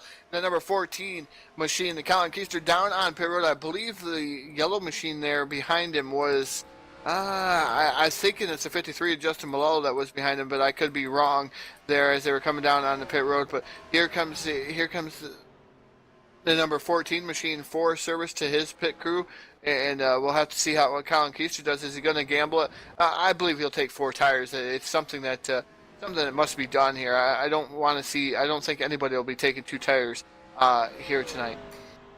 No, we'll have to see. It was 4 tires for the 31 of Derek Justice. He brought the Baskin-Robbins Ford out of the 4th spot. Kollin Keister pitted out of position number 2. It's going to be 4 tires on the Amp Chevrolet. A tremendously fast pit stop on the 14. He'll be down and away. Let's see how much time he gains with those new tires. Race leader comes down off the bank, and that's a 36 at Taylor Morgan's. He's coming to the aid of his pit crew as he's making his way down through pit road. It really, really slow pace, and it really hurts you to go from as fast as you're going out in the speedway to a crawl. You're on pit road. Right side tires going on that number 36 of Taylor Morgan's. It looks like they're going to complete up right side work. Going to the left side, the 36 of Taylor Morgan's. Looks like 4 tires is going to be the call for the 36 of Taylor Morgan's. He's down and away. I got the 67 of Andrew Swartz. He pits out of the 3rd position. Right side tires in the air on that number 67 Ford. Right side tire work is down. They'll swing it over to the left side. So going to be a 4-tire pit stop with 40 laps remaining. Andrew Swartz left side tire work is done. Fuel is in the 67 car. He's down and away. I'm down here in the 74 pit of Blake McCandless. McCandless getting right side tires on that 74 machine. They go around to the left side. Left side tires up in the air. They're completing service on the left side. 4 tires going to be the call for the 74 of Blake McCandless. He's down and away. The 71 of Chris Wetz brought his Ford in as well. He was running in the 7th position at the time. 71 car down. 4 tires is the call. All clean on this end. Chris Wetz going to rejoin the race here on this end of pit road. I believe, Todd, that's going to cycle up all our leaders that have come to pit lane. Yeah, they cycle through rather quickly. A little bit different strategies, but not as much as we've seen in the prior 2 segments as Chris Wetz coming back out on the speedway there in front of the number 9 as I'm watching him of Brandon Lawson. I don't know why I'm calling him Carson Wetz, but it's Chris Wetz in that number 71 machine as he's back out there. Because now we got a battle for the lead. I believe it's between the 14 machine of Kollin Keister and the number 31 of Derek Justice. Justice almost door banging him there on the front straightaway. Kollin Keister flirts with the outside wall there. I believe he almost love tapped it. And that number 14 machine, that's going to allow the 31 of Derek Justice by him. Here comes Kollin Keister. High-low switch maneuver, not going to pay off down the back straightaway. Kollin Keister back to second in that 14 machine. And what's interesting here is you see the 31, once again established a race lead. Derek was one of those first of those leaders onto pit road. He gets to that big run once again on those fresh tires, but it was kind of a way of monkey see, monkey do this time. Kollin was right with him that next lap, and those are two guys you see now racing for the race lead. Kollin with that little slide maneuver, Todd, put the 14 back up to the front with a little less than 40 laps to go. These guys starting to light that wick up. You're seeing some awesome racing here at Dover. Yeah, Kollin Keister takes over the top spot in the number 14 machine, able to get around the 31 of Derek Justice, but they got to watch that. They got to watch the side-by-side as Kollin Keister and Derek Justice. Those guys did come in earlier compared to the guys that are hounding them behind him. The 2.2 seconds behind him, the 36 of Taylor Morgan's. Corey Carpenter's right there, 1.6 seconds back. You got to watch it. Going side by side is going to destroy your tires and going to allow those guys to catch up. Derek Justice lost a little bit of ground. The 14 and Kollin Keister that time by. But Corey Carpenter 1.7 seconds back. Taylor Morgan's 2.2 seconds back. They're in that fourth spot. That's basically the order they had come to pit road, almost completely in sequence the way they're running inside the top five. So the question I got to ask to you there, Joe, now, I believe that's probably the last time we see this group on pit road under green flag conditions. So I got to ask you the question. Is earlier coming in, getting the goodie on those fresh tires, is that the way to go? Or do you think these guys who may have rolled the dice an extra lap or two, are they going to have fresher tires toward the end? What strategy do you like best of these guys out there right now? Well, it's all going to come down to who can save their tires better. Obviously, it's not similar to what we were talking about through stage 1 and stage 2, where these guys were coming in and they had 10 to 12 laps of tire differential, and we're talking 2 or 3 laps. So you're going to see a very, very subtle difference, but that subtle difference at the end of the race is going to mean a lot to a lot of these guys. And one person to watch who's marching his way back forward is that number 36 of Taylor Morgan's guys. He was the last car on pit road, but he came in as the race leader with the race lead and lost a lot of time to Kollin Keister and Derek Justice up there running 1-2. So Taylor really, coming down pit road when he did, that those 2 or 3 laps that he may have been better off than what Kollin and Derek have, he's using up right now trying to run those two guys back down. So that's going to be something that we're going to want to watch for towards the end of this thing. So obviously, the 2 or 3 laps better, fresher rubber you have is going to benefit you, but with how this race has gone, I don't know that it's going to be a big difference with how these guys are able to save tires for themselves, especially when guys like Taylor and Kevin McAdams are trying to close down a 2 and 3 second gap respectively to get up there to actually race with Derek and Kollin. Well, and I think what we're seeing now there, Todd, that interval, as he said, it was almost 3 seconds about 3 laps ago. The 36 has cut that down under 2 seconds, so it's going to be before too long. He's starting to gain on the 31. You got to think these guys have probably come to pit road for the last time. They may be at the very end of the fuel window. We know the 36 is fast. It looks like he's going to catch the 31. Does he have a time to chase down his teammate, the 14?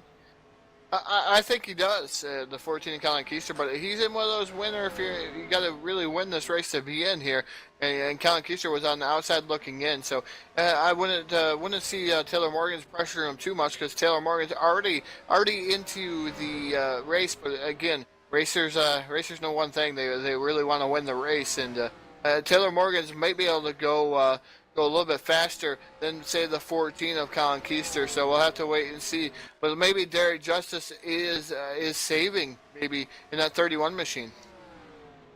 I got to think he's saving. Now, if it's saving gas to get to the end, I got to think these guys got to be good on fuel. So it may be just an instance of Derek saving a little bit of tire, knowing that if you run them off now, you're not going to have the goodie on those tires at the end of this run, which also may be the case with the 36 of Taylor Morgan's. He's starting to run these guys down. How much do you think, Todd, that he may be abusing those tires right now, and how much is that going to hurt him at the end of this run? I don't know. I just don't foresee these guys running their tires off. Maybe the 14's running his tires off a little bit too much. Kollin Keister trying to run away and hide there on the 31 of Derek Justice. Taylor Morgan is really, really good at saving tires. So, I mean, he's coming in at a good clip. With that 36 machine, I don't believe he's going to ruin his tires in that 36 machine. But Derek Justice, he saved tires, and he can save tires, I should say. He can save fuel. He's a pretty big strategist in that number 31 machine. So we'll have to wait and see how this is going to pan out. Like I said, I believe that he's actually saving tires in that 31 machine. As a race for seconds developing, Taylor Morgan's down to the bottom side in the 36 machine, trying to get around. 31 of Derek Justice is going to be able to complete the pass. It looks like Taylor Morgan's in second in that 36 machine. Yeah, he certainly is. Now the question is, was a 31 saving or is a 36 just that much better? We'll have to see if he can't chase down Kollin Keister. It is 1.6 seconds last time around at the line. Let's see what it is this time forward as I click off. Well, it's 1.656. So with that pass of the 31, he lost a little bit of time. 22 laps remaining. Can Taylor Morgan's chase down the race for the win? We'll have to wait and see. But looking up and down the top 10, Todd, I'm looking for the Attaboy Award tonight, for our buddies here at FTF. As we have the entire 10-race playoffs here. This is race number 3, getting us familiar with some names we may not see here, guys who may be not in championship contention having a good run. And one name that's really struck me, we saw early on in the race hit the outside wall and has rebounded nicely. That's the number 39 of Arnold Columbia. He's got that car nestled into the top 10, currently 9th. He's made a lot of laps, hasn't made an awful lot of noise tonight, but if you're a guy like Arnold Columbia, I know if I was 39, I would be tickled to death out there in the top 10. A guy not racing for a championship out there, racing for pride and for team and whatever else, but I think tonight's Attaboy Award there, Todd, if I had to give one out, it's goes to the 39 of Arnold Columbia. He's having a terrific run. Yeah, definitely. I would have to agree with you on that one, Phil. I was looking up and down, and the moment you said that, I was looking at that 39 machine too, because I haven't heard much about him, and I really haven't talked much about him tonight. That number 39 machine, he just quietly crept himself into that top 10, and Arnold Columbia having a good run. Now dropping back to 10th though, but it's still a good run in that matter. Oh, it's certainly a good run. Anytime you come over here to FTF and have a solid top 10 run, I mean, you got to feel like you may have won the race. So I said my FTF experience, very, very limited. I came out here one night at Kansas, and I finished up 33rd out of a 40-car field, and I've never driven harder in my life. And everybody knows me knows they call me the view from the back for a reason. Not a guy who usually contends for wins, and especially not at a place of the top-notch caliber of FTF. So to go out there and race in the top 10, a guy who may not do it on a consistent basis. Hats off to all these guys that come out here and do it on a week-in and week-out basis. I'm so impressed at the caliber of driving we have here. Very impressed by our current race leader, the 14 of Kollin Keister. My pick to win this race in our full velocity picks there, Todd. It is now 1.3 seconds. That gap's starting to close a little bit, but time is starting to run out a little bit too. Yeah, it looks like the gap is actually not shrinking anymore. It's actually going a little bit further away. The 14 of Kollin Keister and the 36 of Taylor Morgan. Maybe a little bit of team order in that stable. I'm not sure. I wouldn't want to call that out. So, but the 36 Taylor Morgan is already in the round of 12. Kollin Keister, his teammate up there, running really well. That time Taylor actually gained a little bit on him in 1.2 seconds. I think Taylor right now running in that second spot is pretty comfortable where he's at.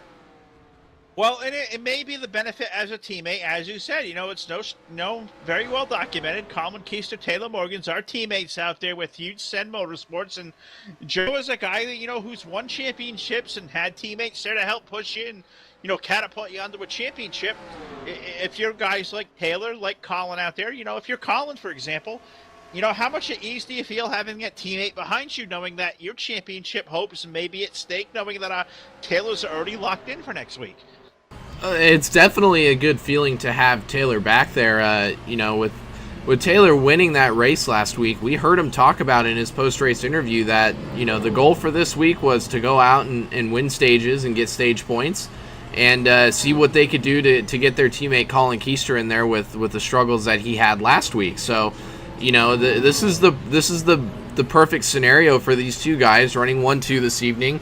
their other teammate, Blake McCandless, in the 74, running in that 8th position. Blake is doing everything he needs to do to get himself into the UFI round of 12. So, I think with where Taylor's at right now, while he continues to gain on Kollin, we see that 26 of Kevin McAdams starting to reel that gap in just a little bit as well. You got to believe Taylor Morgans, if it came down to it, may play a little bit defensive with Kevin back there to do everything he can to make sure that Kollin can get himself into the next round. You don't want to rely on points here, especially with Kevin or with Kollin out there leading this race. He's going to do everything he can to go out there and win this thing. And you got to think, if your guys, on the back half of that bubble spot, you're Jason Justice, you're Chris Wetz, Matt Derr. I mean, Collin's right there, 14th in points, a guy who probably needs a win. If you're one of those 3 guys, Todd, at this point, your attention's probably had to turn to that F2 and probably paying attention to the top of the leaderboard. You see the 14 up there. If you're one of those 3 guys in those bubble spots, it's probably going to be a little bit of an uneasy feeling knowing that he may have just eliminated that bubble position from 12th now up to 11th if he takes his checkered flag. Yeah, and that's one of those things just to keep those guys out. But I believe Kollin Keister ran his tires off so much that it's going to be difficult to stay behind him in that 14 machine. It's in the 36. Taylor Morgans has really ran him down. The 14 and Kollin Keister all kinds of out of shape quite a bit. He's getting a little bit loose in that 14 machine. I believe his tires are gone, and he's going to have to do everything he can to hang on. And 36 Taylor Morgans knows how to save tires, and he's able to hold the bottom where Kollin Keister is not. You know who the most confident guy amongst the 3 of us in the booth is right now, I think, with our picks up here? I know I currently got the leader running his tires off. Todd took Taylor, but I think, Todd, Joe Allen may be the happiest. We have issues in turn number 3 and 4. Spins on the racetrack. Did not see the word for caution flag to go on the speedway, but you got to think, caution flag is out. Spins there in turn number 3 and 4, and man, the complexion of this race has completely shifted now. Completely. Kevin McAdams able to make his way around Taylor, who had to check up for that caution flag, but businesses has just all picked up. Take all those scenarios, throw them out the window. This race can certainly be anywhere now. And the question is now, with 7 laps to go, do you come in, Todd, and take fresh tires if you're at the back part of the top 10? I go down. I take fresh tires. I come back out on the speedway. I just couldn't imagine staying out there right now and somebody else getting them new sneakers. But I'm going to throw it down to Joey the Jet Joe Allen with our replay. What happened, Joe? All right, guys, we're going to focus on, we just talked about him, the FDN Black Cloud strikes again, the 39 of Arnold Columbia, and the 92 of Matt Derr, another guy having a solid run out there trying to get himself into the UFI round of 12, guys. Looking at this replay off of turn 2, it looks like Matt Derr gets a huge run off of 2. Looks like he wants to go down below Arnold Columbia, and Arnold just doesn't go up. Gets a little bit, actually, that's what it is. Arnold looks like he gets a little bit loose off of turn 2. Not sure that Matt Derr actually got into him, but comes down and just clips that right rear quarter panel of Matt Derr, unfortunately. This has been happening right in front of the leaders, guys. So Columbia spins down to the bottom there, starts coming back up the racetrack. See, Matt Derr is up there sliding down the banking. Go back to Columbia here. There's Maverick Morrow, one of our chase contenders, trying to maneuver his way through this. And there's our race leader, Kollin Keister. There's Taylor Morgans. We see Kevin McAdams coming into the frame here as well. So near miss for Kollin right there with the 92 of Matt Derr sitting right in the middle of the banking. So very close call for our race leaders. But these guys, I'm sure, mixed and differing strategies probably happening live race right now. I know they're probably going to get ready for a quickie yellow here. So I'm going to throw it back up to you guys in the booth and get this thing back live. We don't want to miss any of the action. No, not at all. And Todd, looking at the race at the end of pit road, it was all the race leaders took 4 tires, but you look back there, somebody took 2, got off pit road, and wouldn't you know, it's our buddy Blake McCandless, a 74, a guy who is certainly made bold moves before to maybe try to capture a checkered flag. What do you think of a ballsy call there late in the going? 2 tires at Dover. What an amazing idea. Yeah, 2 tires for the 74 of Blake McCandless. That is interesting. That's an interesting call. He can conserve tires. He makes some pretty good strategy calls. I do call him Mr. F4, and that's not for nothing. He does know how to conserve his tires. 2 tires is the call. That's an interesting strategy. Is he going to be able to hold off these guys? Man, Joe, knowing well-documented, Blake's a colleague of ours, a teammate of ours. He's a guy who likes to roll the dice with those strategies. What do you think of that 2-tire call? I'm a fan, but isn't enough to take down the win here tonight. You know, depending on... actually, I don't know. It looks like they're speeding back up to pace speed here. It looks like he's going to take the high side as well, which is a rather interesting choice here. But, you know, he's going to do everything he can to win a race. You know, unfortunately, when it comes down to the end of these things, teammates and team orders, you would think, go out the window, because that's another huge Send Motorsports guy up there. And Blake was really, I think he was 7th in points coming into this. Blake was pretty well secured into the UFI round of 12. It was a matter of if he was going to have any significant trouble, and he's got a lot of hungry guys on 4 tires behind him. And you know, we see guys spinning tires with 4 fresh ones on restart, so got to keep that in mind as well. This is going to be exciting and interesting, guys. I'm not sure if it's the right call, but Blake has always been one to take gambles, so we'll see if it pays off for him here. I think we're going to restart this thing with just about 5 laps to go, so who knows? Man, if all complexion of this race is picked up, the intensity, the drama, you know, we'll have to see. The old question here now at Dover, Todd, it's a short track on steroids. Are we going to see aggression? Is aggression going to go around? What do you think? Green flag is back in the air. Green flag is back in the air once again. Looks like Kollin Keister down on the bottom side. Blake McCandless' call, not so good. As now he's back to second. Now he's back to third. So Blake McCandless drops back to that third spot in the 74. Here comes the 31 of Derek Justice. 2 tires, not the strategy call that Blake McCandless needed. He's back to fourth in that 74 machine. Yeah, I thought it was a great idea, but did not think it was a move to maybe win the race. As you look up front now and you find the likes of Kollin Keister trying to drive his way through the FTF playoffs. Can he advance here tonight? He may just indeed need a win to do so. He's got a 6-car length advantage now off of turn 4 here, coming to 3 to go. Yeah, Blake McCandless, like you said, going down through there, but Kollin Keister currently leading this event with Kevin McAdams running in that second spot. Third is Derek Justice in the 31. Not sure what's going on here, what's going to happen with these guys. The third 26 of Kevin McAdams trying to chase down the 14 of Kollin Keister, but Kollin Keister's been really, really lightning quick here on the short run. Oh, he is certainly quick on the short run, and you know, I'm out there looking at the chat box. Things are lighting up out there, and I think I see Philip McCandless out there. He's clocked in.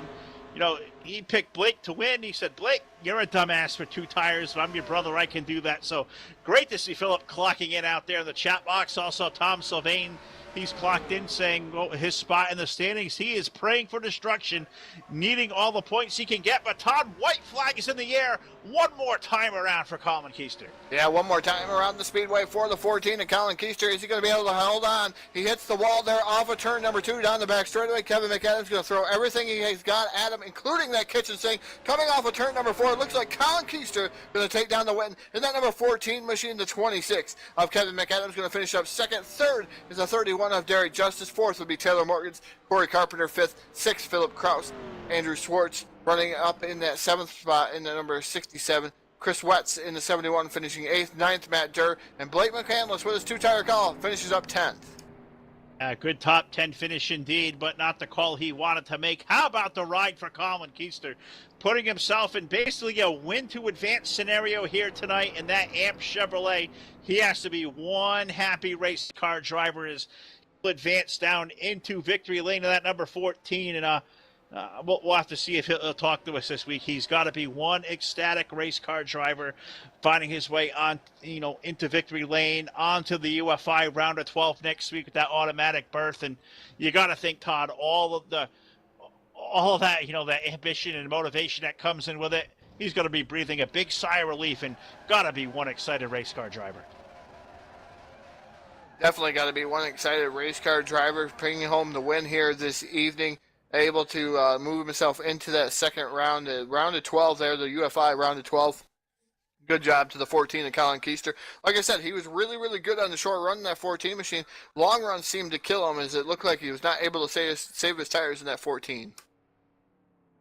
All right, so we'll move on to the post-race show here and see if we can't talk to our winner, Kollin Keister, this week. I know he put the request in last week to maybe not have him on the airwaves. So we'll see if Joe can't get him to victory lane, see if he'll talk to us this week and whatnot. So we'll get all screened out with our top 3. We move to the FEN post-race show.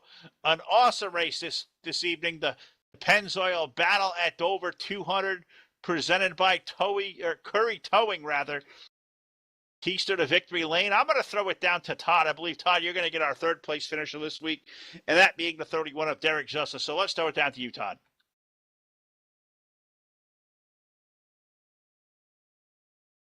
Yes, indeed. I've come up with tonight's third place finisher, driver of the number 31 Baskin-Robbins sponsor machine, Derek Justice. Derek, pretty good strategy calls throughout the event here for that 31 machine, and able to bring home third here tonight. Another podium finish. Seems to be your luck here lately.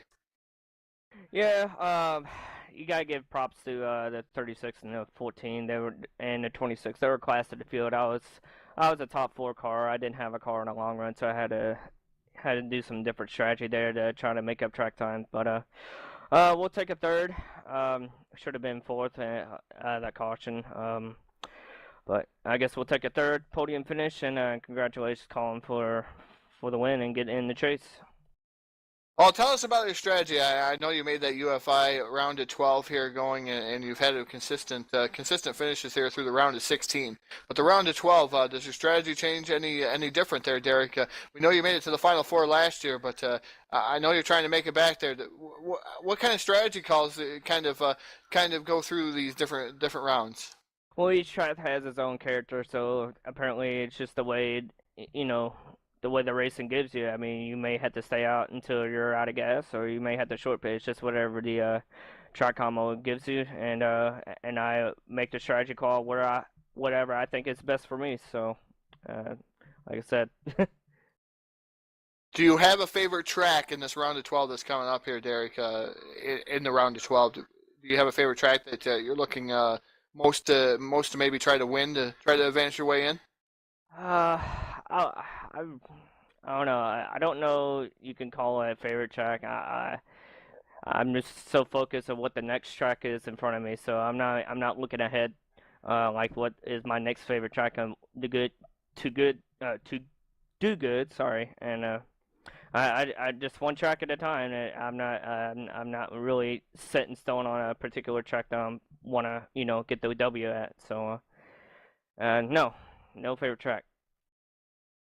I was just trying to see if you had anything looking out that maybe more odds in favor for you. I know this is a really tough group to even win a race with, let alone maybe have a favorite track that you're going to beat all these competitors at there, Derek. But I'm going to give you the microphone. The floor is all yours. Thank whoever you'd like to thank here tonight to get you this third place finish tonight.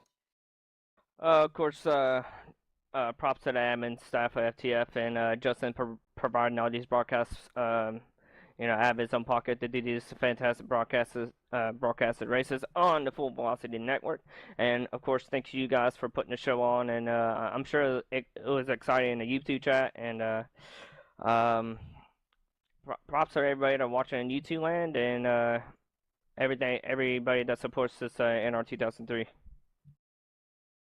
Well, ladies and gentlemen, finishing up third here tonight, the driver of the 31 Baskin-Robbins sponsor machine, that is Derek Justice. I'm going to throw it down to Phil, who is caught up with our second place finisher. He's making kind of a habit of being on the podium also. That's that driver of the number 26 Doritos sponsor machine. It's Kevin McAdams. Take it away, Phil. Yeah, I've caught up with the driver at Doritos Chevrolet, Kevin McAdams, and as Todd said, man, making it a habit here of being on the podium. Tell us about that race tonight, brother. That was awesome. Yeah, good race. Unfortunately, had a rough start. Had started, I believe, 16th. I'm sure you guys saw all night. Really, really hard to pass. Really hard to save tires tonight with how loose you got. But with some fuel strategy, some pit strategy, the cautions coming out at the right time, I found myself up in the top 3. And I was actually a little disappointed we didn't get to go green all the way there because I think Taylor and Kollin would have started battling for the lead, and I might have given him a shot in the closing laps. But good effort by everyone. Good race. Another solid green flag-filled event, keeping the momentum going. It's going to be a good rest of the chase for everyone. No, it certainly is. 3 caution flags at Dover tonight. I mean, you guys just had 200 laps at Dover with 3 caution flags. It just shows a testament to the skill and all the hard work and effort you guys at FTF put in. And you guys certainly, Kevin, week after week are showing us, and we got a lot more left to go. You guys are certainly probably the best of the crop of the cream of the crop here when it comes to these great racing and great league you got here, and awesome product you guys provide. Yeah, well, we appreciate the compliments. We work hard. I think the drivers work hard as well. When we put out something to test for the week, they show up. When we put out the practice for the day, people show up early to make sure that they get a good hold on the setup on the track, because it is, for the most part, especially this week, we introduced the EXE, the new EXE that we use for the intermediates to here. And it made it for a completely different Dover than we ran in the spring. A lot more horsepower exiting the corner, and I'm sure you guys saw we got really loose a lot and very often, especially later in the run. But everyone seemed to hold their own for the most part, so it was a good event, and I'm proud of Kollin for racing his way in. That's what I want to see for the rest of this playoffs. The drama, the heartbreak, the victory, the triumph. It's going to be a good rest of the playoffs here. I certainly think so. And Kevin, as we shift forward, looking toward next week at Charlotte, I mean, it kind of resets as the round of 12. I mean, is mission still, keep that thing to the floor? How much do you think something like a win is going to be coveted here through these next couple of weeks? I definitely want to keep it conservative the next few weeks. I'm good at Charlotte. I'm good at Kansas. Talladega is obviously the wild card, so I want to keep all the fenders on it. I think I got a good enough speed to just points race my way through at least this round. I think the round after that is where I got to ramp it up. I'm really good at Martinsville. I'm really good at Phoenix, and then we got a new version of Texas, especially with the repave. It's going to be a brand new version for everyone. So I think it's just going to be a matter of me just racing really smart, keeping the mistakes to a minimum, and I think that's what everyone's going to have to do from here on out. Anyone can win, but it looks like with the way these things are going green, Taylor, Derek, Kollin, and I seem to be holding the top speed every week consistently, so it's going to be a matter of keeping the points accumulating through stages and through good finishes. Well, Kevin, you're making a habit out of this, so it's shout-out time, man. Say hello to whoever got you here. Well, I want to say thanks, you guys, for bringing me in the booth for the third consecutive week. I want to keep it 10. I want to go all the way to Homestead and talk to the fans, talk to the viewers each and every week, and I hope everyone enjoys the racing we present to YouTube, to the drivers who broadcast on Twitch. We appreciate the first-hand view they provide for the series, and we're on to Charlotte. It's a good race for us typically. It's a long race, 250 miles, 400 kilometers. It's our only day-to-night event in the schedule from here on out, so I'm excited. But thanks again, guys. Thanks for everything. All right, that's our runner-up finisher tonight, Kevin McAdams, guys. He's making a habit of this, and another guy we haven't talked a lot to here in the last couple of months there, Joe Allen, but I'm going to throw it down to you in victory lane. You're going to have one happy, ecstatic, and probably all relieved there, Kollin Keister. So, Joe, down to you in victory lane there, bud. Yes, sir, guys. Dodging the champagne and Gatorade showers down here in our full velocity Gatorade victory lane. Kollin, you came in here back up against the wall. You had some issues early on in the in the first race of the playoff when we went to Chicagoland with some motor issues, and you really had to bounce back. Solid run last week, and you came out here and you did exactly what you had to do. You came out and won the event, and you've secured yourself into the UFI Round of 12. Tell us about your race, buddy. It looked like really difficult to pass and really loose on old tires, but it looked exciting and fun. Yeah, it was a blast. There for a while, Taylor and I, we were battling a good bit, but about like 30 laps into the run, it would get really loose on exit, and it'd be really hard to hang on to it. Well, through the end of the race there, before we had that late caution that gave us about a 5-lap shootout to the end, we saw you were starting to struggle a little bit. You'd obviously ran the tires a little hard through the run when you were battling with Derek earlier in it. We saw Taylor starting to close in. I hate to be the one to ask it, but I got to ask it. Were there team orders there? Was Taylor going to block for you? Were you guys going to race for the victory? What was the strategy with Kevin closing in on you guys as well? We have been talking the whole race. I thought I was already good on points with the stage points, and we were just going to fight for it. Well, all right. Hey, that's all you can do, and in the end, you came out triumphant. You got the lead late in the race when your other teammate Blake McCandless took 2 tires. That was a very risky decision to go and do that, but you got around him. You made short work of him on the restart, and you took off and set sail and didn't look back. So from all of us up here, I've ran in a few races at FTF this year, and you've been a guy that is up front week in and week out, and you've had some bad luck in a string of races, but time and time again, you prove you're obviously one of the favorites and one of the toughest guys out there to beat. So congratulations on your first win here on the Full Velocity Network. Little tradition we do here, we give the microphone to our winners and our podium finishers to shout out anybody that might want to watch back this, or maybe watching now, or may want to watch this back weeks and months down the road. So my friend, the floor is all yours. If you have anybody you want to shout out, any teammates, anybody that helped you get here, it's all yours. Oh yeah, I'd like to thank my teammates Taylor Morgans and Blake McCandless. They really helped out tonight, and it was good racing with them. I'd like to thank the admin staff for putting on a good show, and I'd like to thank you guys for broadcasting it. Alrighty, guys. Well, that is our race winner, Kollin Keister. Back against the wall, came in, knew exactly what he had to do tonight, Phil, and he went out there and did exactly that. So congratulations again, Kollin. Phil, Todd, exciting event here this evening, filled with all the drama, and I'm sure a couple heartbroken drivers that are probably out a little sooner than what they were hoping, but overall, the last 2 weeks that we've seen here, just phenomenal racing. These guys really have a handle on what they're doing, a lot of dedication and time and effort put into this. So back up to you guys in the booth. I think you've caught up with our league administrator, Justin Melillo. I believe he's got a microphone, and he's all suited up there in the booth with you guys.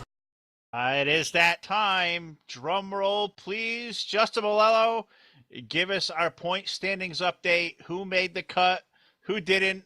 I'm afraid you're probably on the wrong end of it, but as the head guy in charge here at FTF, you got to be exciting the way this race went once again. And who advanced and who didn't, man? The floor is all yours. The moment of truth is here. Well, it definitely was super close, as it's been all season. A lot of heated competition out there. It was really close for who made it and who didn't make it. We all know our three winners: David Schildhouse at Chicagoland, Taylor Morgans at New Hampshire, and Kollin Keister tonight at Dover. Those three advanced by virtue of the win, so they had nothing to worry about points-wise. Derek Justice was the highest on points without a win. He was 65 points ahead of the cutoff. Then it was Kevin McAdams, 59 points.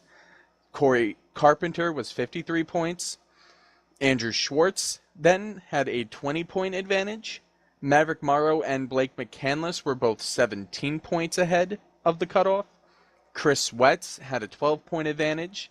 He was the bubble guy coming into tonight, so good to see him bounce back from his misfortune last week. Jason Justice, who had misfortune in the first race of the playoff at Chicagoland, he ended up making it. He was 6 points in, and our final man to make it in by just a 5-point advantage was Matt Vassar.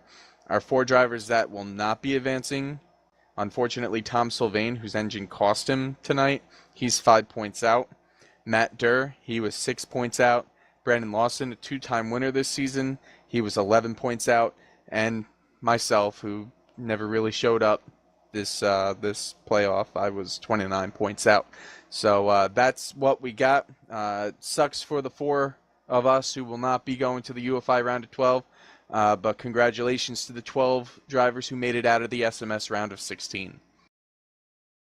Well, Justin, I'm sorry to see about your luck, being the low guy on the totem pole. Just the caliber of names. I mean, Tom Sylvain, Matt Derr, Brandon Lawson. That's some of the best that this sim community has seen, and definitely a top echelon of guys that are left in this community as we speak. And it just shows the testament of what you guys at FTF do, and the absolute just top to bottom solid mentality of anybody that comes up in here on a Sunday night can basically win a checkered flag here and make it onto these playoffs. I mean, as a guy in charge, you have to be ultra excited what we're going to see here over these next 7 races. I am really excited to see what we got in store, especially the next 3 races in the UFI round of 12. You all know Talladega is going to bring out some of the best and some of the worst, so I'm looking forward to that as our cutoff race. I'm sure you guys are too. But yeah, it is ultra competitive. I think we got 16 of the best guys left in this community that were going for it, and unfortunately, 4 of them had to be cut. And it's no, they shouldn't hang their heads in disappointment. I know I'm gonna, but you shouldn't, because just how competitive this season's been, how competitive this 3-race playoff has been, how competitive everything has been since we waved the flag at Daytona in February. Well, Justin, once again, congratulations to all you guys at FTF. These first 3 races have actually lived up, and the UFI round of 12, and we start next week at Charlotte, man. I mean, it's going to be all gloves are off, basically all resets here. The wins from this round I believe they don't carry over to the next round. Is that correct? No, actually, the wins, they will get the playoff points as well as the stage points as well. So there were 7 points that were up for grabs today. We had, who did we have? We had Kollin win a stage, and I think we had, Derek won a stage. So Kollin and Derek both got a point, and then Kollin also won the race, and he got 5 more points. So that will carry over with them to the next round, on top of the other points that were earned this round, on top of the other points that they earned during the regular season. So Taylor's still going to be the points leader heading into our first race. I believe he had somewhat about 42 playoff points. So that'll be good for him. Kollin will be closer now. He'll probably be somewhere in the 30s. Kevin was in the 20s. Derek was in the 20s. So those guys will have their playoff points to continue using through the UFI round of 12. Well, Justin, we can't wait to get to Charlotte next week. On behalf of all of us, from a guy up here who sits at 3-1, a couple of 2-2s, we're not going to go there with you, buddy. But tough luck to see you out of this thing. But you guys got a lot to look forward to over these next couple of weeks, and let's do this again next week with a point update. What do you say? Sounds like a plan. I'll be happy to be back up here and telling you guys who's doing well and who's on the hot seat. All right, well, that's our buddy Justin Melillo, the guy in charge at FTF, with our weekly point update for the FTF Jones Cup Series. The SMS round of 16 is done there, Todd, and we shift forward. The UFI round of 12. We begin next week at Charlotte with all the drama. All the ambience are going to go on here as we head on the race toward Homestead. Saddle up, man. I mean, if these 3 races are any indication, these next 7 are going to be absolutely incredible. Yeah, they're definitely going to be incredible. And just looking at the grouping of the next 3 for the UFI round of 12 and Talladega being that cutoff, that's going to be that's where you're going to see tempers flare because things go wrong. And you know how Talladega is, Phil. We all know how Talladega is, and it could be a driver's best amigo, or it could be their worst enemy. So it's one of those things that things happen in a blink of an eye. So you want to do good in these first 2 parts of that playoff and go into the last race, Talladega, at least above the cut line a little bit, because things can happen so quickly there, and it'll just take you right out of that round. No, it certainly can. So, of course, 7 more Sunday nights here at FTF, but here's a treat for you guys. We have 3 consecutive Monday broadcasts coming. In the iRacing community, we go back over to Joe's old stomping grounds at Full Throttle Sim Racing League.